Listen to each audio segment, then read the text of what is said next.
the winter of 1848, a pale young woman crossed the stone path to her father's door, breath lifting like thin smoke. She refused steady hands, refused bitter draughts, and the parsonage kept its hush as if already grieving. Before dawn, the moor wind leaned on the windows, and Emily Brontë slipped away, leaving her genius unnamed. Welcome, gentle listener. Tell us where you are resting and when you hear this. If these histories soften your night, subscribe and walk with me into the old moors so quietly. Oh, the moor is an old creature, older than the stone walls that try to hold it back, older than the narrow lanes that thread through its heather like faint seams in a dark cloak. There are mornings when mist lies upon it with a slow patience, and evenings when the wind runs across it as if pursued by memories. To speak of Emily Brontë, one must first stand a while in that open country, for she was shaped there as surely as the rocks are shaped by rain. Haworth sits high, a small village lifted toward a wide and restless sky. At its edge the parsonage rests, not grand, not poor, but stern in its simplicity, its windows looking out toward both the living and the dead. The graveyard presses close, its stones leaning in tired ranks, their names softened by lichen and weather, and beyond them the moors begin at once, like a sea whose tide never sleeps. In those days of the early 19th century, England was changing its garments. Far to the south and east, mills beat like iron hearts, smoke coiled from chimneys, and cities grew crowded as hives. The talk of progress drifted even to remote parishes, and yet here, on this ridge of Yorkshire, the old rhythms held. Sheep moved in dull white clusters, the seasons arrived with plain certainty, and the church bell marked time as it had for generations. It was a place where solitude was not an accident, but a climate, where a child could learn the language of silence before the language of society. If you walk that road in your mind, slow your steps and listen. You might hear only the scrape of your own boots on grit, the distant cry of a bird, and the low breath of wind in grass. But beneath those simple sounds is a quieter force, a pressure that asks a person to turn inward or be blown apart. Many who lived there grew sturdy and practical, their hearts kept warm by work and kin. Yet for a few, the moor did something different. It opened a door in the mind and left it ajar. It offered vastness to those who could not bear the smallness of ordinary days. It gave a child the sense that life was more than what could be counted in sermons or coins. It was in such a cradle of space and stern beauty that the Brontë children grew, and among them, Emily, the second youngest, quiet as falling snow and hard as the winter ground that receives it. The parsonage itself was both harbor and field of battle. The father, Patrick Brontë, was a man of faith shaped by Irish hills and long hardship, a clergyman who believed in duty with the clarity of a blade. He read to his children, trained their minds, and expected them to stand upright in a world that seldom offered gentleness. The mother who might have softened the household had died when Emily was still a small child, leaving behind not only grief, but a hollow that the family filled in their own ways. An aunt came to keep house, bringing order and the soft persistence of daily care, yet no one could replace the first warmth of a mother's presence. The older sisters had been sent away to school and returned ill. Two were lost, and the home learned early the sharp lesson that a child's life can be as fragile as a flame in wind. So the remaining 4 children drew close around each other, not only from affection but from necessity. Their companionship grew deep in the way roots grow deep in poor soil, searching for what will sustain them. In the evenings they read aloud, argued, laughed, and then, as if some invisible hand guided them, they began to make worlds. Their toy soldiers became kings, scraps of paper became maps, voices became chronicles of faraway places. This was not play alone, but the first shaping of a craft that would later astonish a wider world. Yet while Charlotte and Branwell looked outward with a hunger for notice and movement, Emily's appetite seemed of another kind. She was drawn less to the clamor of imagined cities than to the emptiness between them. She listened more than she spoke. She watched the weather as others watched people. Even as a girl, she could vanish into the moors for hours, returning with cheeks reddened by wind and eyes that had been somewhere no one else could follow. Think of her walking there, not in the grand stride of a heroine, but in the simple, steady way of someone who belongs to a place. The ground underfoot was uneven, sometimes boggy, sometimes hard with stone. There were days of bright cold where every blade of grass glittered, and days of rain when the world narrowed to a gray veil. She learned the names of flowers that thrive in harsh earth, the habits of birds nesting low against the wind, the moods of clouds. Such knowledge is not written in books, yet it writes itself into the body. It makes a person intimate with forces that do not bargain or flatter. Perhaps that is why, later, when she shaped her only novel, she could write of passion as something elemental, like weather or fire, not a polite ornament of drawing rooms. But we are not there yet. Here, in the first turning of her life, we only sense the outline of a spirit that grows in shadow. The village knew her as a quiet daughter who helped in the household, who could bake and sew, who rarely sought company beyond her own door. The townspeople may have seen her pass, a slim figure in plain dress, and thought little more of it. To them, she was one among many, a parson's child, modest and reserved. Genius often wears the same coat as the ordinary, and in such places it can live for years without being named. There is a particular kind of loneliness that comes not from being unloved, but from being made of different weather than those around you. Emily's difference was not loud. She did not rebel in the way of shouting or scandal. Her defiance was quieter and perhaps harder to detect. She simply would not pretend to be other than she was. When she was sent away to school, she pined so intensely for Haworth that it seemed to wound her like an illness. When she later traveled to Brussels with Charlotte to improve their prospects, she found the city's noise and closeness unbearable and returned home sooner than planned. Some might call that fragility, and yet there is also strength in a creature that knows its own air. She was not made for salons or bustling streets. She was made for open land and the company of a few chosen souls. In that choice, whether born of temperament or a deeper instinct, lies the seed of the story to come. For what does it mean to be a mindset apart, not by pride but by design? What does it cost to live close to the center of your own nature when the world presses you to the edge of it? These questions hover like low clouds over her early years. We cannot answer them fully, perhaps we should not, but we can feel their weight as we follow her path.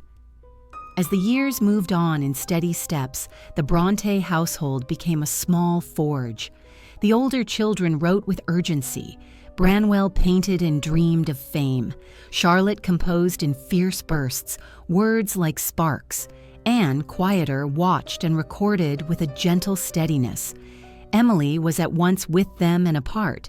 She joined their secret imaginary kingdoms, especially Gondal, a wild realm she and Anne shaped together in tiny booklets no larger than a hand. Yet she guarded her inner life with a ferocity that surprised even her siblings. She did not seek praise. She did not seek the wider world's permission to exist. She was content to stand at the threshold between the human house and the vast moor, as if her true home was in that in-between place. At times her silence may have seemed stern. At times it may have protected her from wounds she knew she could not bear. And at times it must have been a relief, a way of keeping the fire of imagination from being scattered by other people's breath. So part one is not yet about tragedy or triumph, not about reviews or deathbeds.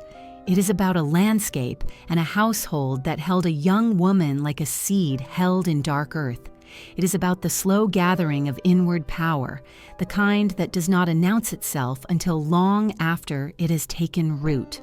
When we look back from our own time, it is tempting to see signs everywhere, to point at a child on a hill and say, "There is the author, there is the genius." But life is not so tidy. For Emily, the days were ordinary as well as luminous. There were chores, small irritations, simple pleasures, a walk with a dog, the warmth of a kitchen fire, laughter shared over a book. Within that ordinariness, something private grew, stubbornly, quietly, as heather grows. Tonight, as you listen and let your mind drift, hold the image of Haworth at dusk. The village lamps are few, the air smells of peat smoke, and the moor beyond the last wall is already turning to shadow. A figure comes along the path, not hurried, not afraid, carrying a book close against the chill. The wind touches her hair, and the wide, dark land waits, saying nothing, promising nothing, only opening itself as it always has, vast and unknowable, just beyond her step. The path we left behind still holds her footfall, a faint hollow in the moor grass, and from that hollow the next remembrance rises. Emily's story, like all human stories, begins not with the self, but with the world that receives it. And for her, that world was already touched by absence before she learned to name it. She was born in the summer of 1818, when the moors were a deep green rolling under gentle light, and Haworth for a moment wore a softer face. Yet the gentleness did not last long. Her mother, Maria, frail in body but steady in spirit, fell ill when Emily was very small. It is hard to picture a child of 2 or 3 understanding death, and yet children understand more than we credit them. They feel the house change its air. They notice how voices lower as if to avoid waking sorrow. They know when a warm presence is no longer moving through doorways. The mother died, and the parsonage, once a place of bustling young life, gathered a thin film of quiet. Patrick Brontë, suddenly widowed, stood in the strict light of his faith and did what many strong souls do when struck by grief. He tightened the cords of duty. He loved his children with a fierce and sometimes awkward devotion, but tenderness was not the language he had been taught fluently. Into this altered home came Aunt Elizabeth Branwell, a woman from Cornwall with a careful manner and a steadfast heart. She brought order, economizing habits, and a kind of steady affection that did not demand much speech. Still, to a child, an aunt is not a mother, and even the kindest replacement leaves a shape of loss behind it, like a chair made for one body now used by another. So Emily grew in a house where love was real yet guarded, and where the first great lesson was that those you rely on can vanish without warning. The lesson sharpened. When Emily was still young, her 2 oldest sisters, Maria and Elizabeth, were sent to a school for clergymen's daughters at Cowan Bridge. The intention was ordinary enough to give them learning and a place in society, yet the reality was harsh. The school was cold, its care thin, its food spare, and illness spread there as quietly as damp. The sisters came home sick, and within a short time both were dead. One can imagine Haworth's graveyard receiving them, the earth still raw, the stones new, the parsonage windows closed against the wind. For the children who remained, death did not arrive as a single thunderclap, but as a weather that could return at any season. It pressed itself into their games, their prayers, their very imagination. The churchyard beside their home was not a distant place visited only on Sundays. It was a daily neighbor. They walked past it, saw the fresh mounds, heard the muffled tolling when another villager was carried to rest. Such closeness to endings can make the young either fearful or strangely unafraid. In Emily's case, it seems to have bred a tough quietness, a steady gaze that could look at darkness without flinching, not because she sought it, but because she had known it early and often. The surviving 4 children, Charlotte, Branwell, Emily, and Anne, turned toward each other as reeds bend inward under a hard wind. Their father read to them in the evenings from books that were not softened for childish comfort. They heard of ancient wars, of voyages, of distant empires, of poetry that spoke plainly about sorrow and longing. The mind, when fed on strong fare, learns to chew it. And in the day, while the village went about its work, the children went about theirs. They found in the parsonage a kind of monastery of imagination. It is easy to romanticize this, but remember, it was also a life of narrow means, of mending clothes, of stretching meals, of winters where coal was precious and the air indoors could be as cold as the air out.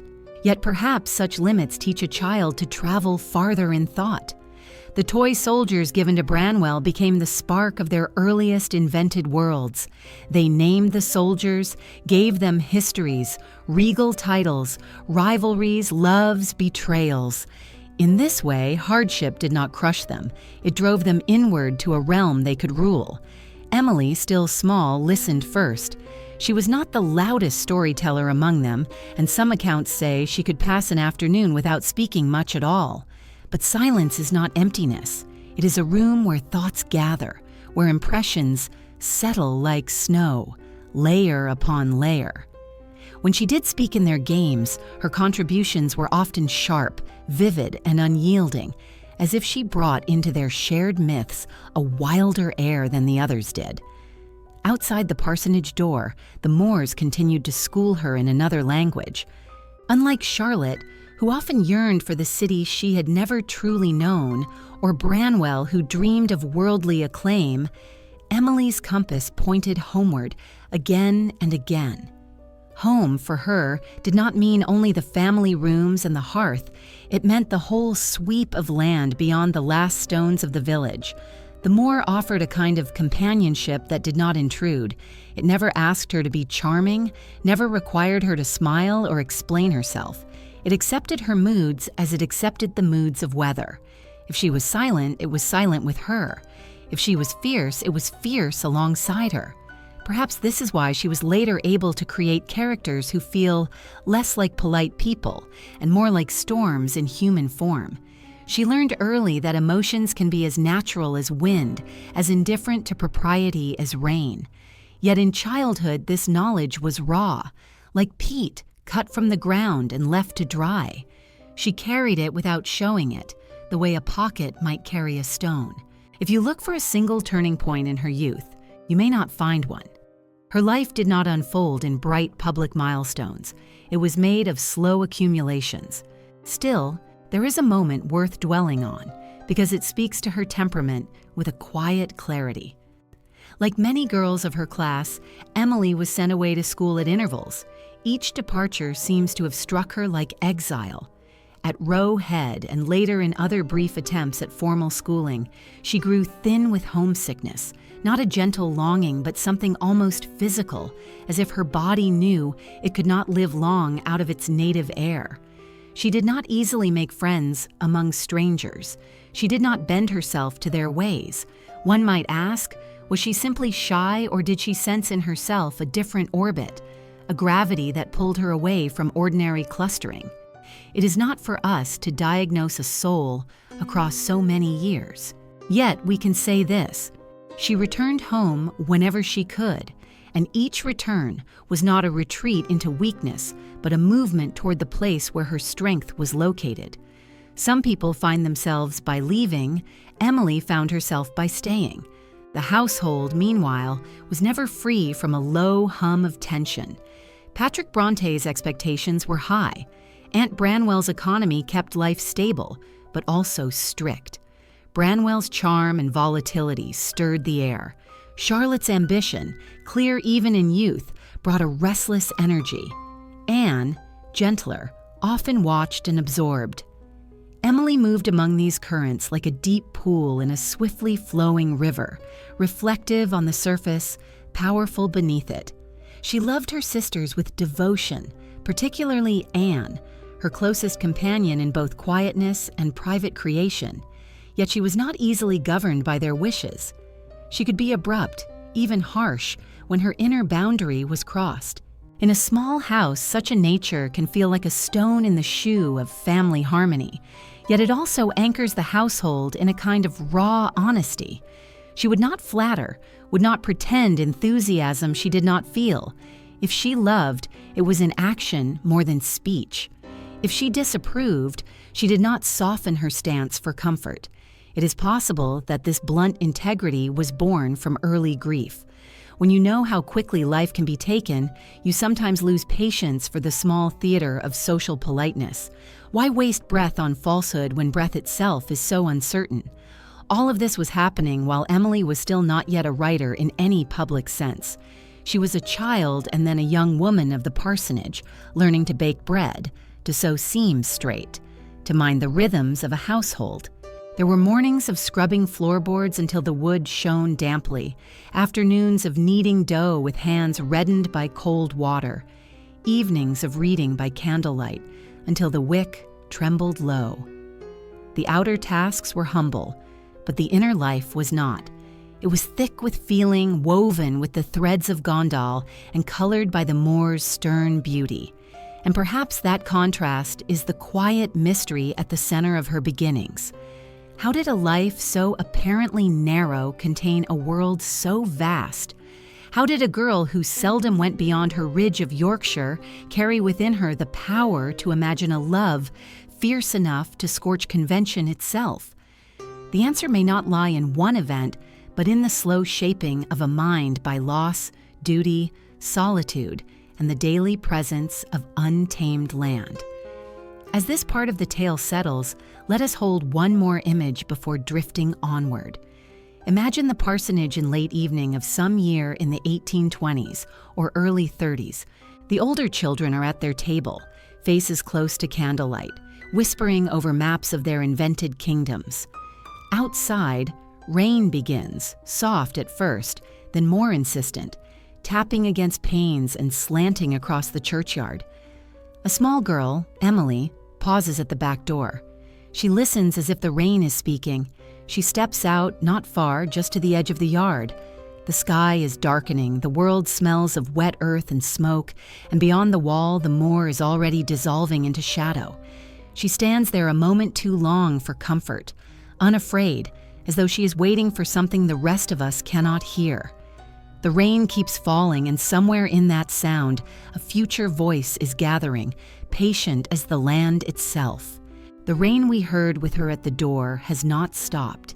It has only changed its shape, passing from water to wind, from wind to the long breath of years, and the child at the threshold has grown into a girl who knows the house as one knows a second skin.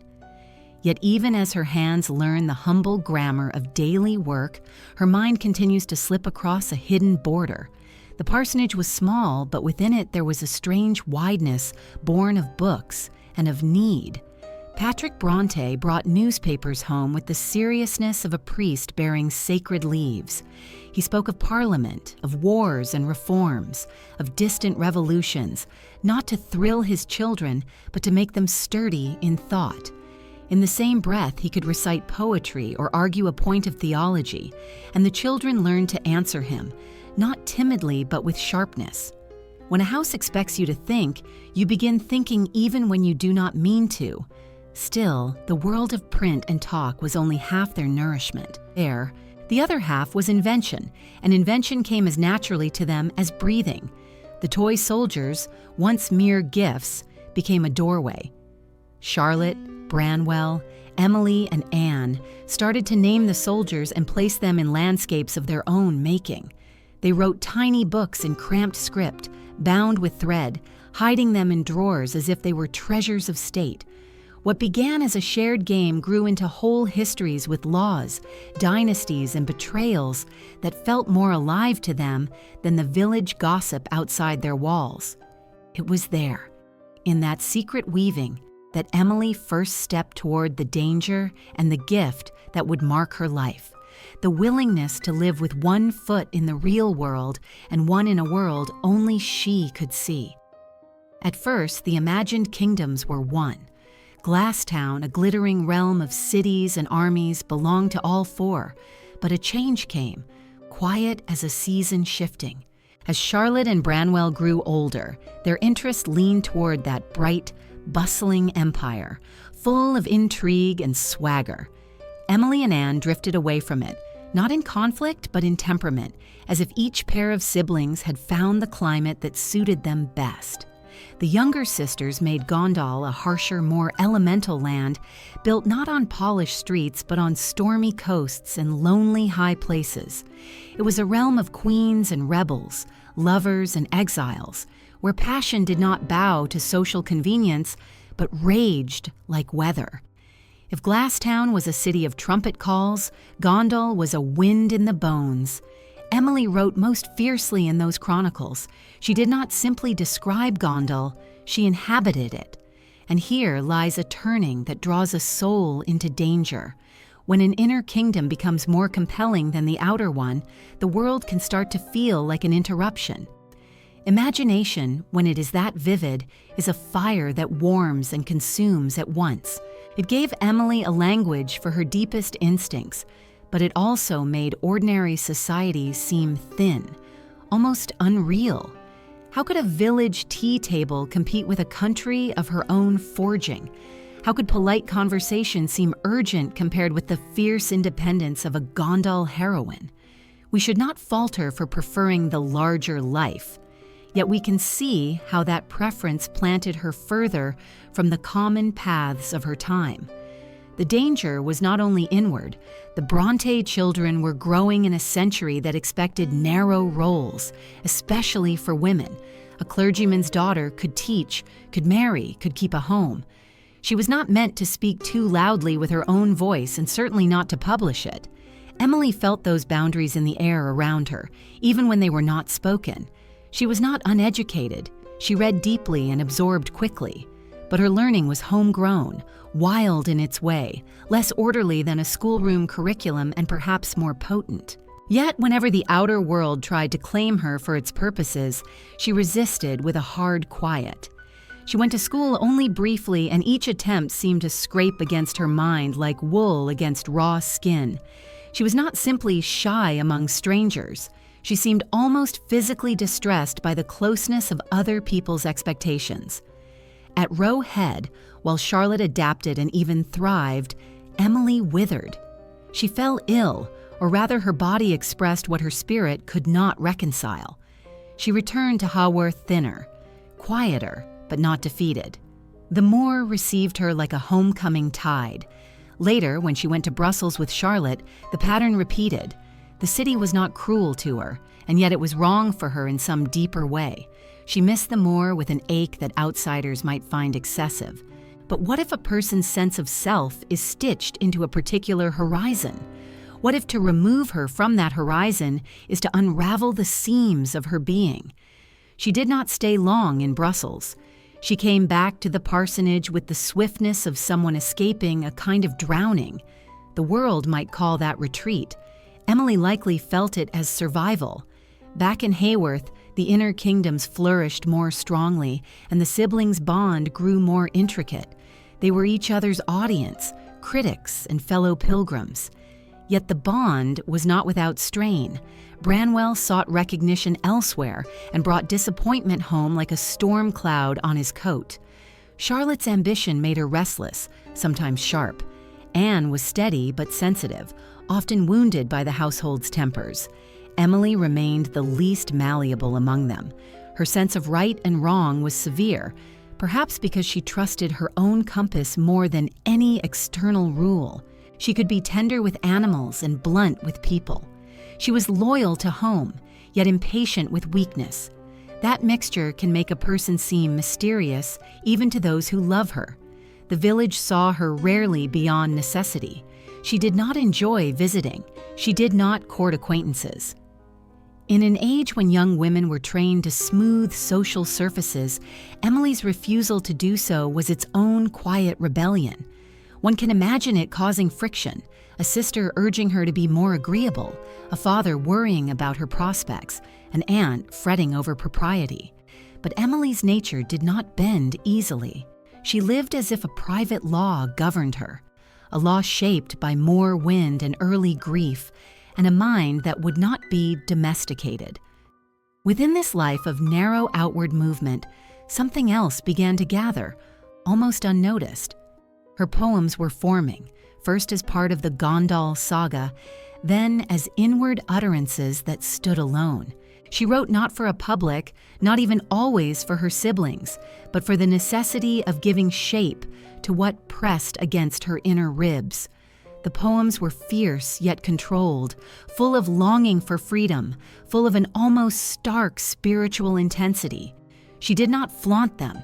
She hid them in drawers and folded papers, among ordinary household items, as if she were keeping a wild bird from unnecessary hands. There is a peculiar courage in such secrecy. It is easier, in some ways, to show your work and let it be judged than to keep it close and risk losing it to time. But Emily's danger was exposure. To be seen wrongly might have felt worse to her than to be unseen at all. She lived in a family of writers, yet she was perhaps the most private of them. She was not waiting for acclaim. She was waiting, if she waited at all, for a moment when the world might be able to bear what she had to say. So this third movement of her life is a drawing inward at the very moment when life's usual current would pull outward. The siblings are approaching adulthood. Choices are sharpening. Society is calling with its narrow invitations. Teach, marry, leave, be useful in visible ways. Yet Emily's usefulness blooms in shadow. Her kingdom is not in a classroom or a parlor, but in the wild interior she's been tending since childhood. That is the turning point that draws her into danger and also toward her singular work.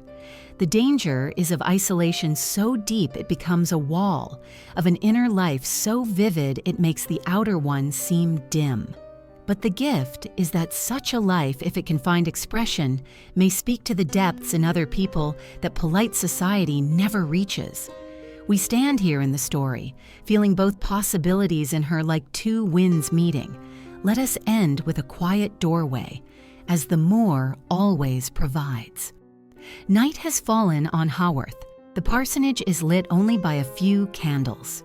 Charlotte and Branwell are at their table, absorbed in their own writing. Anne moves softly through the room, gathering thread and cloth. Emily has slipped upstairs, or perhaps stepped outside for a moment. The moor is black now, not empty, but alive with the sound of grass bowing and a far river murmuring unseen. She stands where the village light ends, holding a small folded paper in her hand. The wind tugs at her skirt, and she does not pull away. She listens, as if Gondal itself is speaking through the night, and somewhere in that listening, her next words are already rising, dark and bright and half untamed, waiting for a page. The page that waited for her in the night now gathers into daylight, and with it the slow years of early adulthood settle over Haworth like a familiar shawl.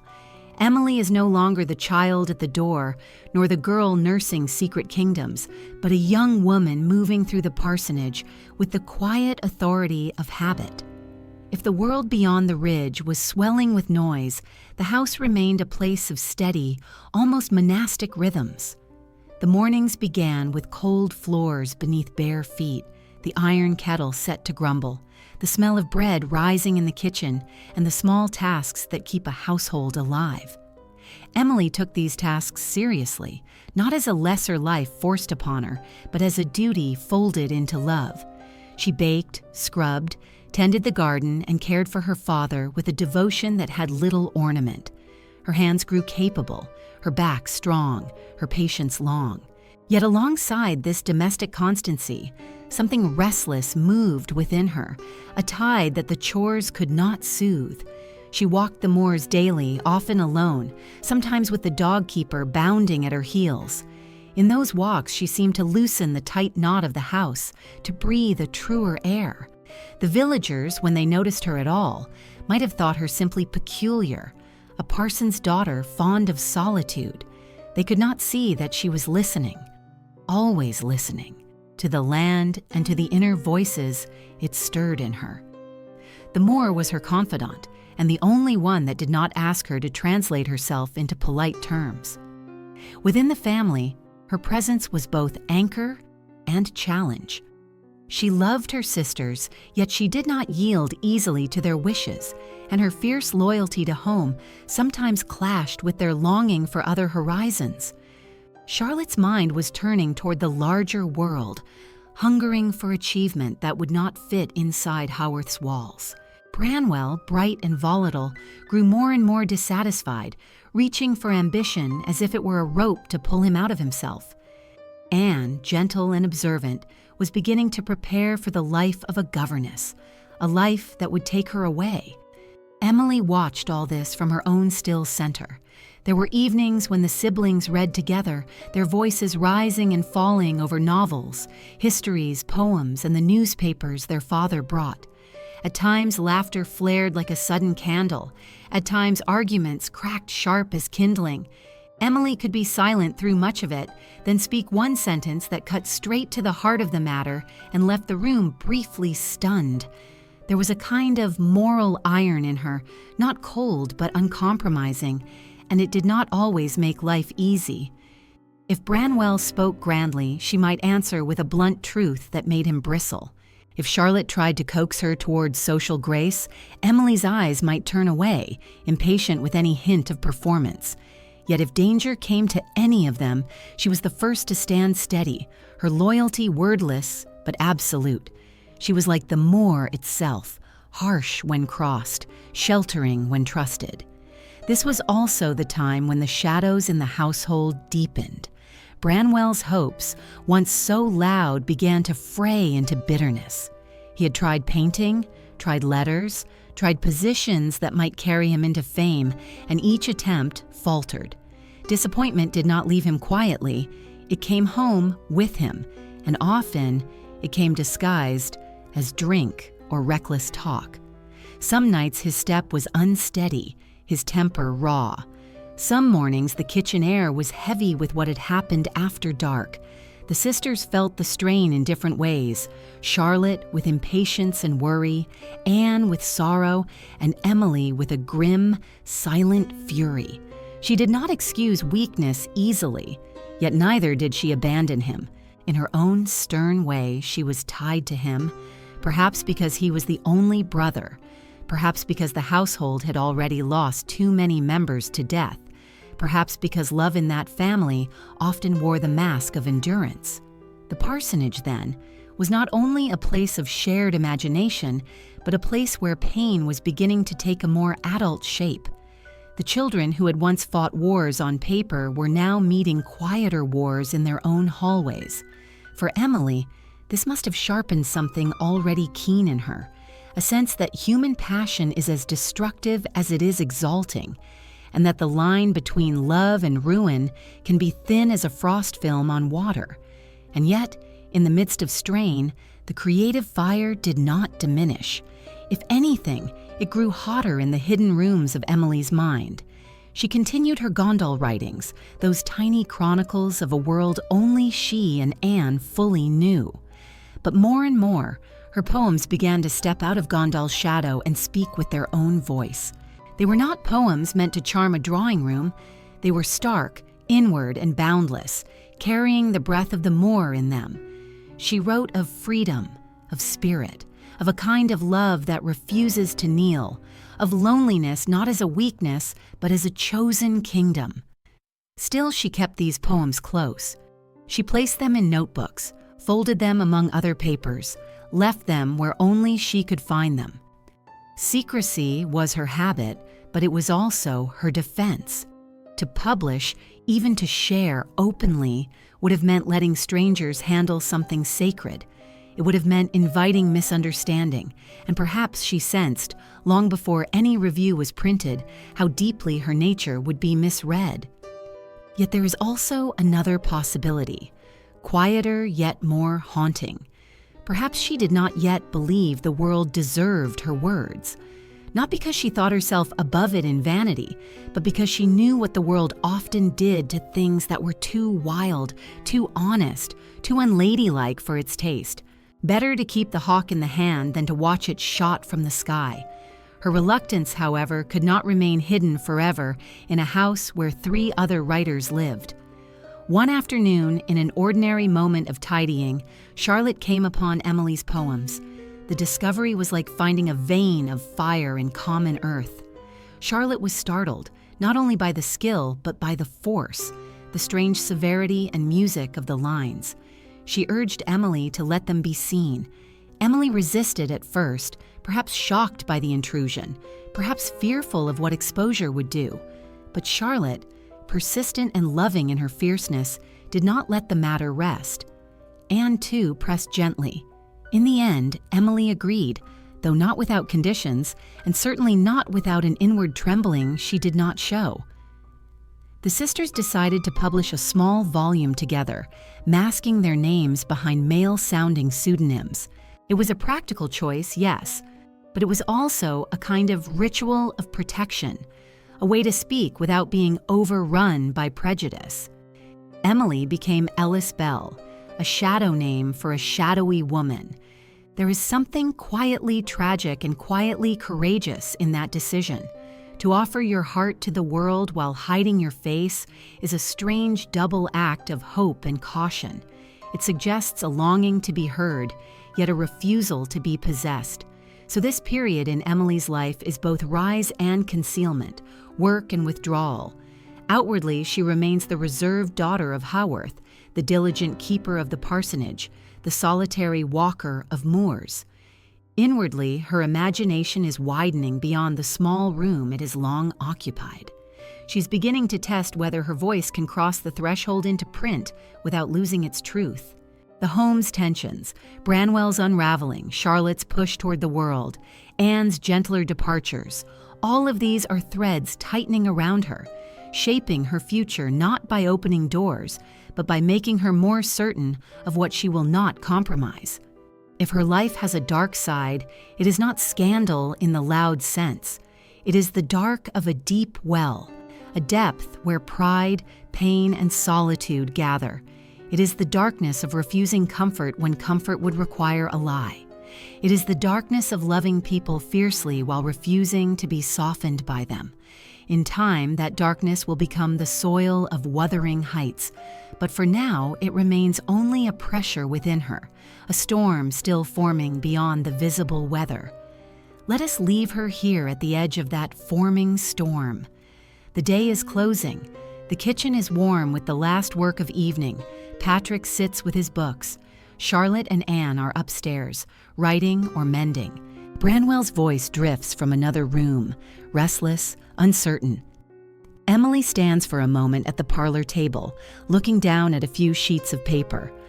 On them are poems that have lived in her drawer, like secret embers.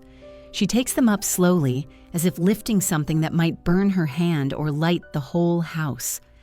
Outside, the moor is turning purple under the sinking sun, and a wind begins to rise, not yet fierce, but with the promise of fierceness in it.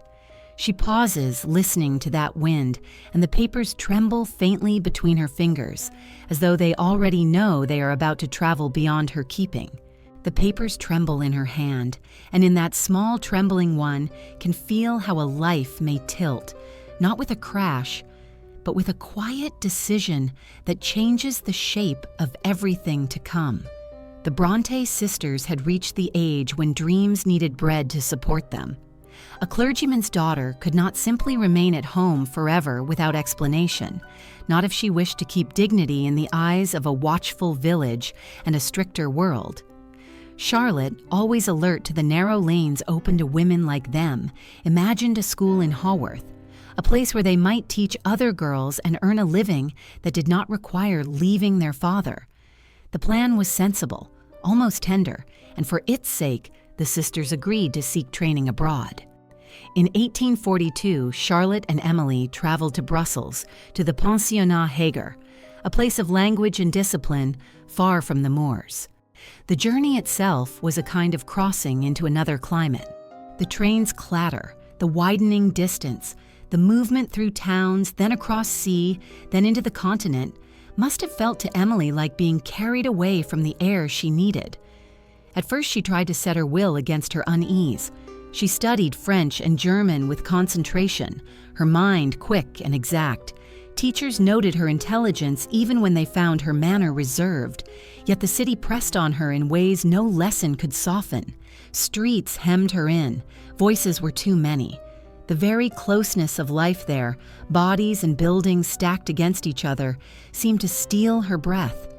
It was not hatred of people, exactly. It was something deeper, a sense that she was being asked to live without the horizon that had always steadied her. Homesickness, in many people, is a mild ache. In Emily, it bloomed into a feverish grief, as if the moor were not a place she missed, but a part of herself that had been cut away. Then came the news that their Aunt Elizabeth Branwell had died. To Charlotte, the death meant sorrow and practical upheaval. To Emily, it also meant a door opening back toward home.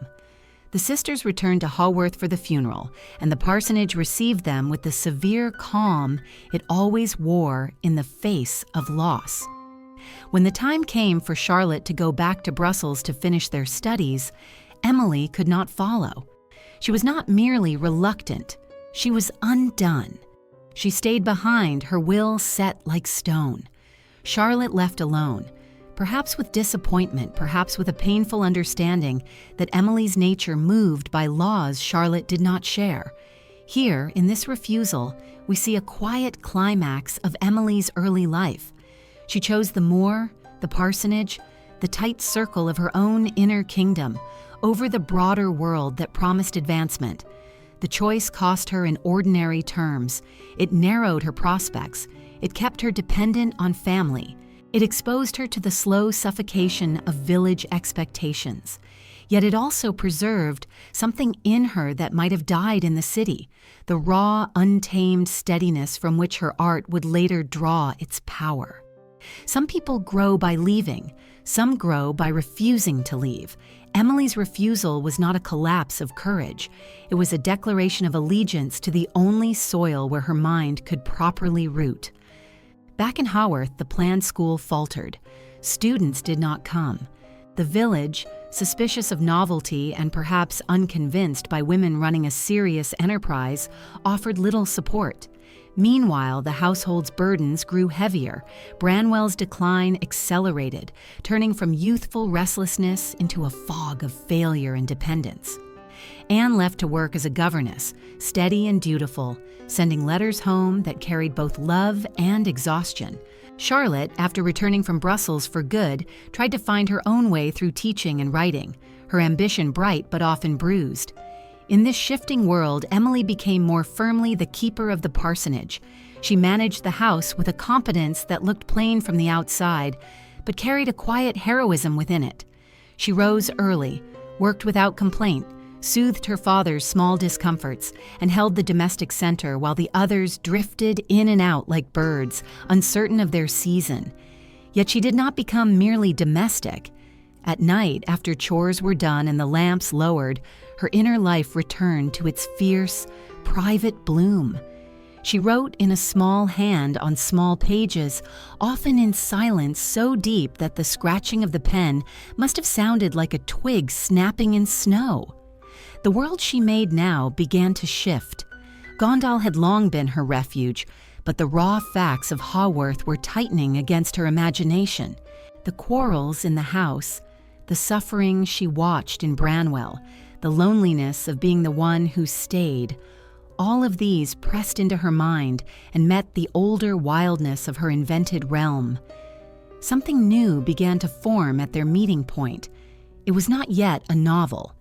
It was a certain gaze, a way of seeing human passion not as a gentle moral lesson, but as a force that can ruin and redeem with equal indifference. It was also a way of refusing to soften that vision for anyone's comfort. Her temperament, already severe, became more intensely itself. It was around this time, too, that her poems emerged fully into their own voice, even before she agreed to publish them. They show a spirit both yearning and unyielding.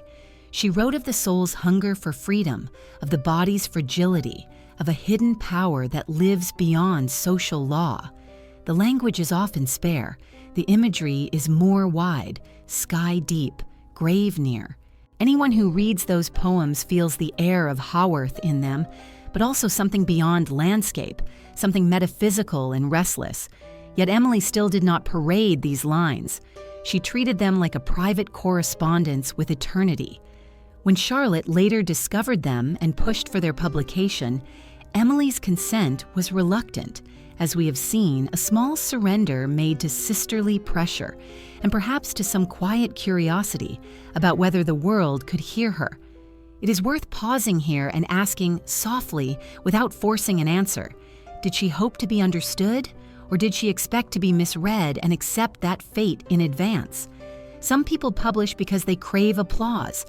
Others publish because they cannot bear silence any longer. Emily seems to have belonged to neither category cleanly. Her relation to art was more like a relation to weather. She wrote because it was in her nature to do so, the way clouds gather because they must. If the rain falls on attentive fields, good. If it falls on stone, so be it. The small volume of poems appeared under the Bell names in 1846. It sold little. The world barely noticed. In another household, such indifference might have crushed a young writer. In Emily, it likely confirmed what she already knew, that her work was not made for quick recognition.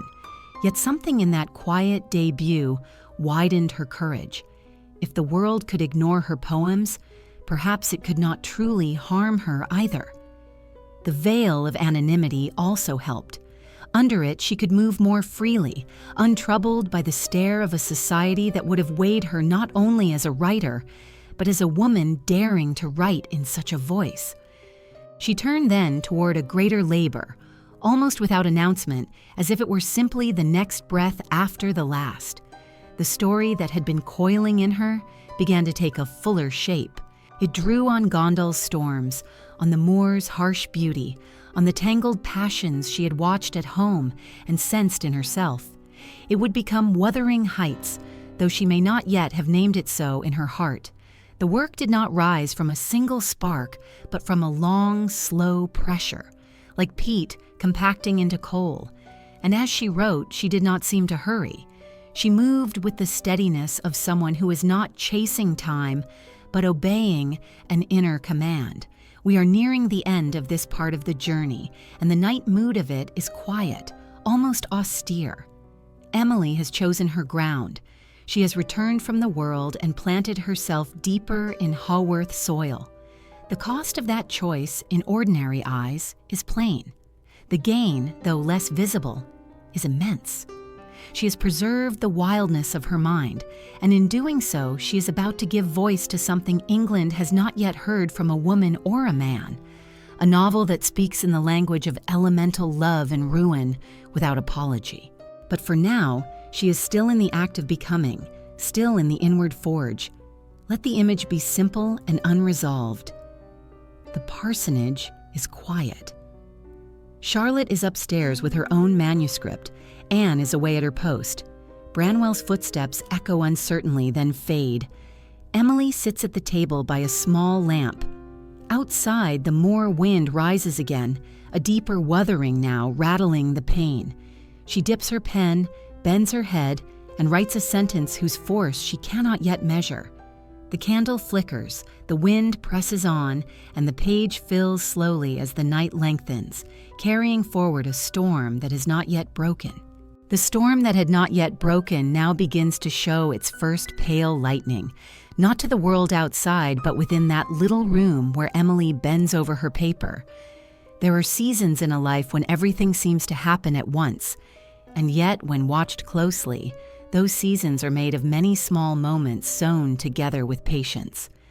After the poems appeared under their false names, the sisters carried on with their days as if nothing decisive had occurred. Haworth did not change because a thin book had been published. The village still woke to the same bell, the same smoke, the same slow procession of funerals across the churchyard. The parsonage still needed bread baked, shirts mended, coal carried in. Yet something in the air of the house was altered, not loudly, but like a window opened a finger's width. Their private writing had reached beyond the walls, even if only faintly, and the sense of that reach made their nightly labor feel sharper, more fraught, more alive. Charlotte, turning her own work into a novel, watched for signs of the world's response. Anne, away and then home again, kept her gentle faith in the value of honest storytelling. Emily said little about reception. Silence was her usual cloak, and she wore it now as always. But beneath it, a more complicated thing was moving. She had crossed a boundary by letting her poems go out, and once a boundary is crossed, another may come into view. The work on Wuthering Heights began in this interval of half-light between hope and indifference. She wrote steadily, as she did everything, not in theatrical spurts, but in a calm that hid the depth of her inner tide. The story did not grow by copying life in a simple mirror. It grew from the way life felt to her, from the moor's rough music, from the fierce loyalties and resentments she watched in her own rooms, and from the wild human weather she had long explored in Gondal. Yet because she said so little about her process, people later tried to guess where the novel came from, as if a thing so strange must have an obvious root. Some insisted it was born of ignorance, that she did not know society well enough to portray it politely. Others insisted it was born of some secret passion or scandal. But perhaps the truer source was neither ignorance nor scandal, but intensity. Emily did not need to live a public drama to understand the force of desire, cruelty, devotion, revenge. She had studied those forces in the quiet laboratory of her imagination all her life, and in the smaller, more domestic dramas that unfolded daily around her. In a house so tight, every mood ricochets, every disappointment echoes, every affection becomes a kind of law. She had seen Branwell's brilliance curdle into self-ruin. She had seen Charlotte's pride and hunger to rise contend with the limits pressed on women like them. She had seen Anne's tenderness tested by stern employers. She had lived, too, with the ghost of her mother's absence and her sister's early graves. If passion is a fire, she had watched it burn in different hearths. Now she lit her own, and she did not temper the flame for anyone's comfort. Still, while the novel was forming, another quieter drama lived beside it, a drama of identity. The Bell names were more than disguises. They became a strange second skin the sisters wore. Under those names, they were freer, but they were also split from themselves. To write as Ellis Bell was to speak without being fully seen, to give the world a voice severed from its human face. For Charlotte, who had a painful longing to be recognized, the disguise was a kind of necessary bitterness. For Emily, who feared the world's gaze, it was a kind of shield, yet even a shield can chafe when worn too long. There's an emotional strain in hiding something you are proud of. There is also a moral strain in watching others judge your work through a false idea of who you are. When the poems were reviewed, the critics did not know they were reading women. They praised some parts, dismissed others, and speculated idly about the author's temperaments. Emily could hear these judgments through Charlotte, could sense them in the air, and she did not protest. Yet inside, what did it feel like to know your true self is absent from the conversation about your own work? Did it make her colder, prouder, more detached? Or did it wound her in some small, private place she never named? Again, we should not pin a single answer to a soul that guarded itself so completely. But we can say that anonymity was both gift and cost, and the cost is part of the dark underside of her rise. The household carried on, and in its carrying on, there were secret tensions that history often skims over. Emily was the one who stayed in Haworth most continuously. That constancy made her invaluable to the family, but it also trapped her in a role she had not chosen purely for herself. She was the manager, the caretaker, the silent pillar. There were days when this duty likely steadied her, giving her life a clear shape. There were other days when, had she been a more demonstrative woman, she might have cried out against it. But Emily did not cry out. Her rebellion was inward. It went into her pages. The servants or neighbors who later recalled her remembered her as strong, reserved, not easily pleased, and sometimes frightening in her intensity. Yet to those who saw only the surface, she may have looked like a woman without much of a story, a dutiful daughter who rarely crossed the village boundary. How strange that the same person could contain so much violence of feeling and so much quiet in act. But perhaps that is exactly what the moor teaches. The landscape looks still until you notice the wind bending every stalk, the water carving every stone, the slow storms that shape the land even on silent days. As Wuthering Heights took form, Emily did not consult society's rules about what a woman should write. She did not prune her characters into moral exemplars. She did not arrange her plot to reassure the reader. She wrote as if she were describing natural law. Love, in her hands, is not a polite sentiment that makes people kinder. It is a force that can make them savage, loyal, self-destroying, immortal in their hatred as much as in their longing. Social class is not a gentle ladder. It is a bruising wall people climb, fall from, and sometimes break their bones against. The land is not a background. It is a participant, a mood, a mirror. To write this way was to move against the currents of her age. She was not trying to be controversial. She was simply obedient to what she saw, and she saw humanity without lace around it. That obedience, too, is a controversial fact. History often keeps quiet. Emily may not have thought of herself as a rebel, but in the plain act of refusing to soften truth, she became one. Meanwhile, Branwell's collapse grew more severe, and the house's atmosphere thickened. He lost positions, quarreled with his own better sense, and sank deeper into dependence. Emily lived close enough to hear the nightly unrest, to see the morning shame, to feel the family's efforts to hold him up while he slid away. Such a presence is like a slow poison, not because the person is evil, but because the suffering spills everywhere. To watch a beloved brother destroy himself is an anguish that reshapes the watcher. Emily's anger at him was real, but so was her grief. In Wuthering Heights, when she later drew characters who cannot escape their own ruin, one feels that she is not speaking as a spectator, but as someone who has lived beside that ruin and known its helplessness. So the secret labor continued. At last, in 1847, the novel was ready to cross the boundary into print. The sisters sent 3 manuscripts to the same publisher, each under their bell names. Anne's Agnes Grey and Emily's Wuthering Heights were accepted together, while Charlotte's The Professor was declined. There's a cruel irony in that moment. Emily's work, so uncompromising, found a gate, while Charlotte's more socially legible attempt did not. Emily did not crow over this. She did not even speak much about it. But imagine the quiet burn in her chest as she realized that the storm she had been holding now belonged to strangers. Not yet understood, not yet judged, but no longer hers alone. The book would go out like a creature released from the moor into city streets. Would it survive? Would it be hated? Would anyone hear what she meant? She could not know. She could only let it go.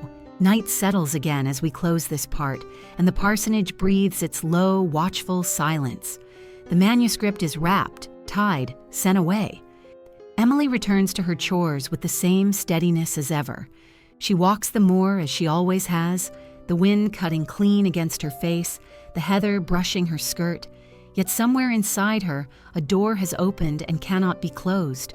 Her voice, once hidden in pencil scratchings and tiny Gondal books, now moves in the world she distrusts. She does not follow it there. She waits at home at the edge of her land, listening. The moor wind lifts, not fierce but searching, as if gone ahead to test the air of cities for her. And in the dim of her evening room, the fire crackles once, then falls quiet, leaving the question hanging like smoke. What will the world do with the storm she has sent into it? The question hangs like smoke, and smoke has a way of drifting into rooms you do not intend to enter. When Wuthering Heights left Emily's hands and passed into the publisher's keeping, she returned, on the surface, to the same narrow circle of her days. Yet the inner air was altered. There is a peculiar quiet after one has released a work that took years of breath to make. It is not triumph, not yet, because praise has not arrived. It is not relief, because the labor has become part of your body and does not leave simply because the last page is written. It is more like standing on a cliff after throwing a stone into mist. You cannot see where it lands. You have only the memory of its weight leaving your palm. For Emily, this waiting did not happen in a city cafe or among literary friends. It happened in the parsonage kitchen, in the pew of church, on the moor path where the wind did not care about manuscripts. She waited among the ordinary, and that ordinariness, instead of dulling the moment, made it stranger, like a thunderstorm moving under a clear sky. The novel's making had been a trance of its own. Those who later tried to picture Emily at work imagined some fevered solitude, but her solitude was not fevered in appearance. She wrote as she lived, steadily, without display. She would rise early, do what the day required, and then, when the house settled into evening hush, she would take her place with pen and paper as naturally as a farmer takes a plow. Yet the world she entered when she wrote was not natural in the mild sense. It was fierce. It was filled with characters who do not merely feel their lives, but are consumed by them, as if love and hatred were not choices, but elements. If you listen closely to Wuthering Heights, you can hear the moor in it, not as scenery, but as spirit. The novel's rhythm is like weather rolling across high ground. Calm moments are not safe. They are only pauses before a harsher gust. The landscape and the people are braided so tightly that one cannot untangle them. Emily did this not to be strange, but because to her the human soul was as inseparable from place as grass is from soil. She had watched men and women in Haworth, in their grievances, joys and stubbornness, and she had watched the moor, indifferent and intimate, and to her they belonged together in one law. The law was not polite. It was not Christian in the gentle Sunday sense. It was closer to an older morality, a morality that knows the heart's darkness and does not avert its eyes. After the writing, there was still the living, and the living pressed on her with familiar weight. Branwell's decline had not slowed during the novel's gestation. If anything, it had worsened, as though the household's creative flowering ran alongside a private wasting. He was often ill in body and more ill in spirit, caught between self-pity and reckless desperation. His moods could fill the rooms with chill one moment and loudness the next. Emily bore these changes with a stern endurance. She could look at him with an anger that was almost like grief, and then, in the next hour, she might fetch what he needed or hold the household steady while he stumbled. In such a climate, the idea of artistic success must have felt distant, almost unreal. Even if the book were praised, the parsonage would still need to be managed, the broth still stirred, the coal still piled, the father still cared for. Emily did not begrudge these things, but they formed the quiet cost of her life, a cost she paid without drama, yet not without effect. To be the one who stays is a kind of slow self-effacement. You become indispensable, and indispensability can be its own prison. Still, with the manuscript sent, time loosened slightly, and in that looseness, Emily felt another stirring. She had written her one great novel, though perhaps she did not think of it as a singular monument. She did not say, "Now I am finished." She did not frame her life by projects the way ambition often does. Yet after Wuthering Heights, she continued to write poems, and in some sketches there are hints that her imagination still moved in Gondal's stormy corridors. The inner kingdom did not close because a public book had opened. If anything, the public book had been one mouth of that kingdom, one river spilling outward.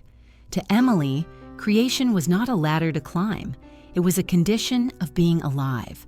She could no more stop writing than the moor could stop sending wind across itself. Yet there is a shadow here. The more she gave to the world, the more vulnerable she became to a world she distrusted. A poet can endure neglect if she never expected attention. But a novelist, even one who pretends indifference, knows that her work is now in human hands, and human hands can be careless. The publication itself, when it came, did not arrive with trumpets. The book appeared late in 1847, bound beside Anne's Agnes Grey as part of a joint release, their names still hidden. The first copies traveled into readerly rooms in London and beyond, places Emily had never seen. She remained at Haworth, watching none of that movement directly. The post brought letters of business. Charlotte spoke sometimes with the publisher. News of sales and reviews drifted in gradually, like distant thunder. Yet during this interval, Emily's daily expression remained unchanged. She walked on the moor in all weather. She tended to her father's needs with quiet firmness. She kept house. She read. She spoke when she wished and kept silent when she did not. People who encountered her in this season described her as calm, even cold. But perhaps calmness was her way of holding herself together.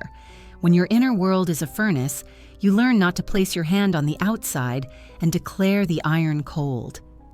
There were small moments, though, that allow us to glimpse her inward state. After Wuthering Heights was published, she once told Charlotte that she would not write another novel. Later, when Charlotte asked why, Emily answered that she had finished what she had to say. The remark can be read in more than one way. Was it exhaustion? A sense that the door she opened had cost too much? Was it a quiet certainty that her imagination had already found its perfect vessel and another would feel false? Or was she simply unwilling to be drawn further into the public world of publishing, with its contracts, its gossip, its potential for misunderstanding? We cannot know. But the remark carries a kind of finality, like a wind dropping after a storm, leaving the land oddly still. Emily did not need a long career to be a writer. She needed only to write what her nature demanded. And perhaps she sensed, even if dimly, that time was not a long road before her. She had lived close to death all her life. She knew the fragile bargain of breath. She did not speak of mortality often, but the poems show that she felt it as steadily as she felt the moor under her feet. Through the winter of 1847 into 1848, the household moved in a tense, almost prophetic silence. Branwell's health faltered further. Patrick aged. Charlotte was both buoyed and unsettled by her own literary progress. Anne's gentleness often fell against the sharpness of their circumstances. Emily was in the center of it all, a quiet axis around which the others spun. She did not perform sorrow. She did not perform hope. She simply was, steady as stone, yet stone too can crack under long pressure. Perhaps the pressure in her was beginning to show in ways so subtle even she did not name them. A cough that lingered, a thinness that became more pronounced, a fatigue she would not admit. She was not a woman who confessed weakness. If she felt unwell, she worked anyway. If she tired, she walked anyway. The moor had taught her pride, and pride can be a kind of armor that outlasts the body it protects.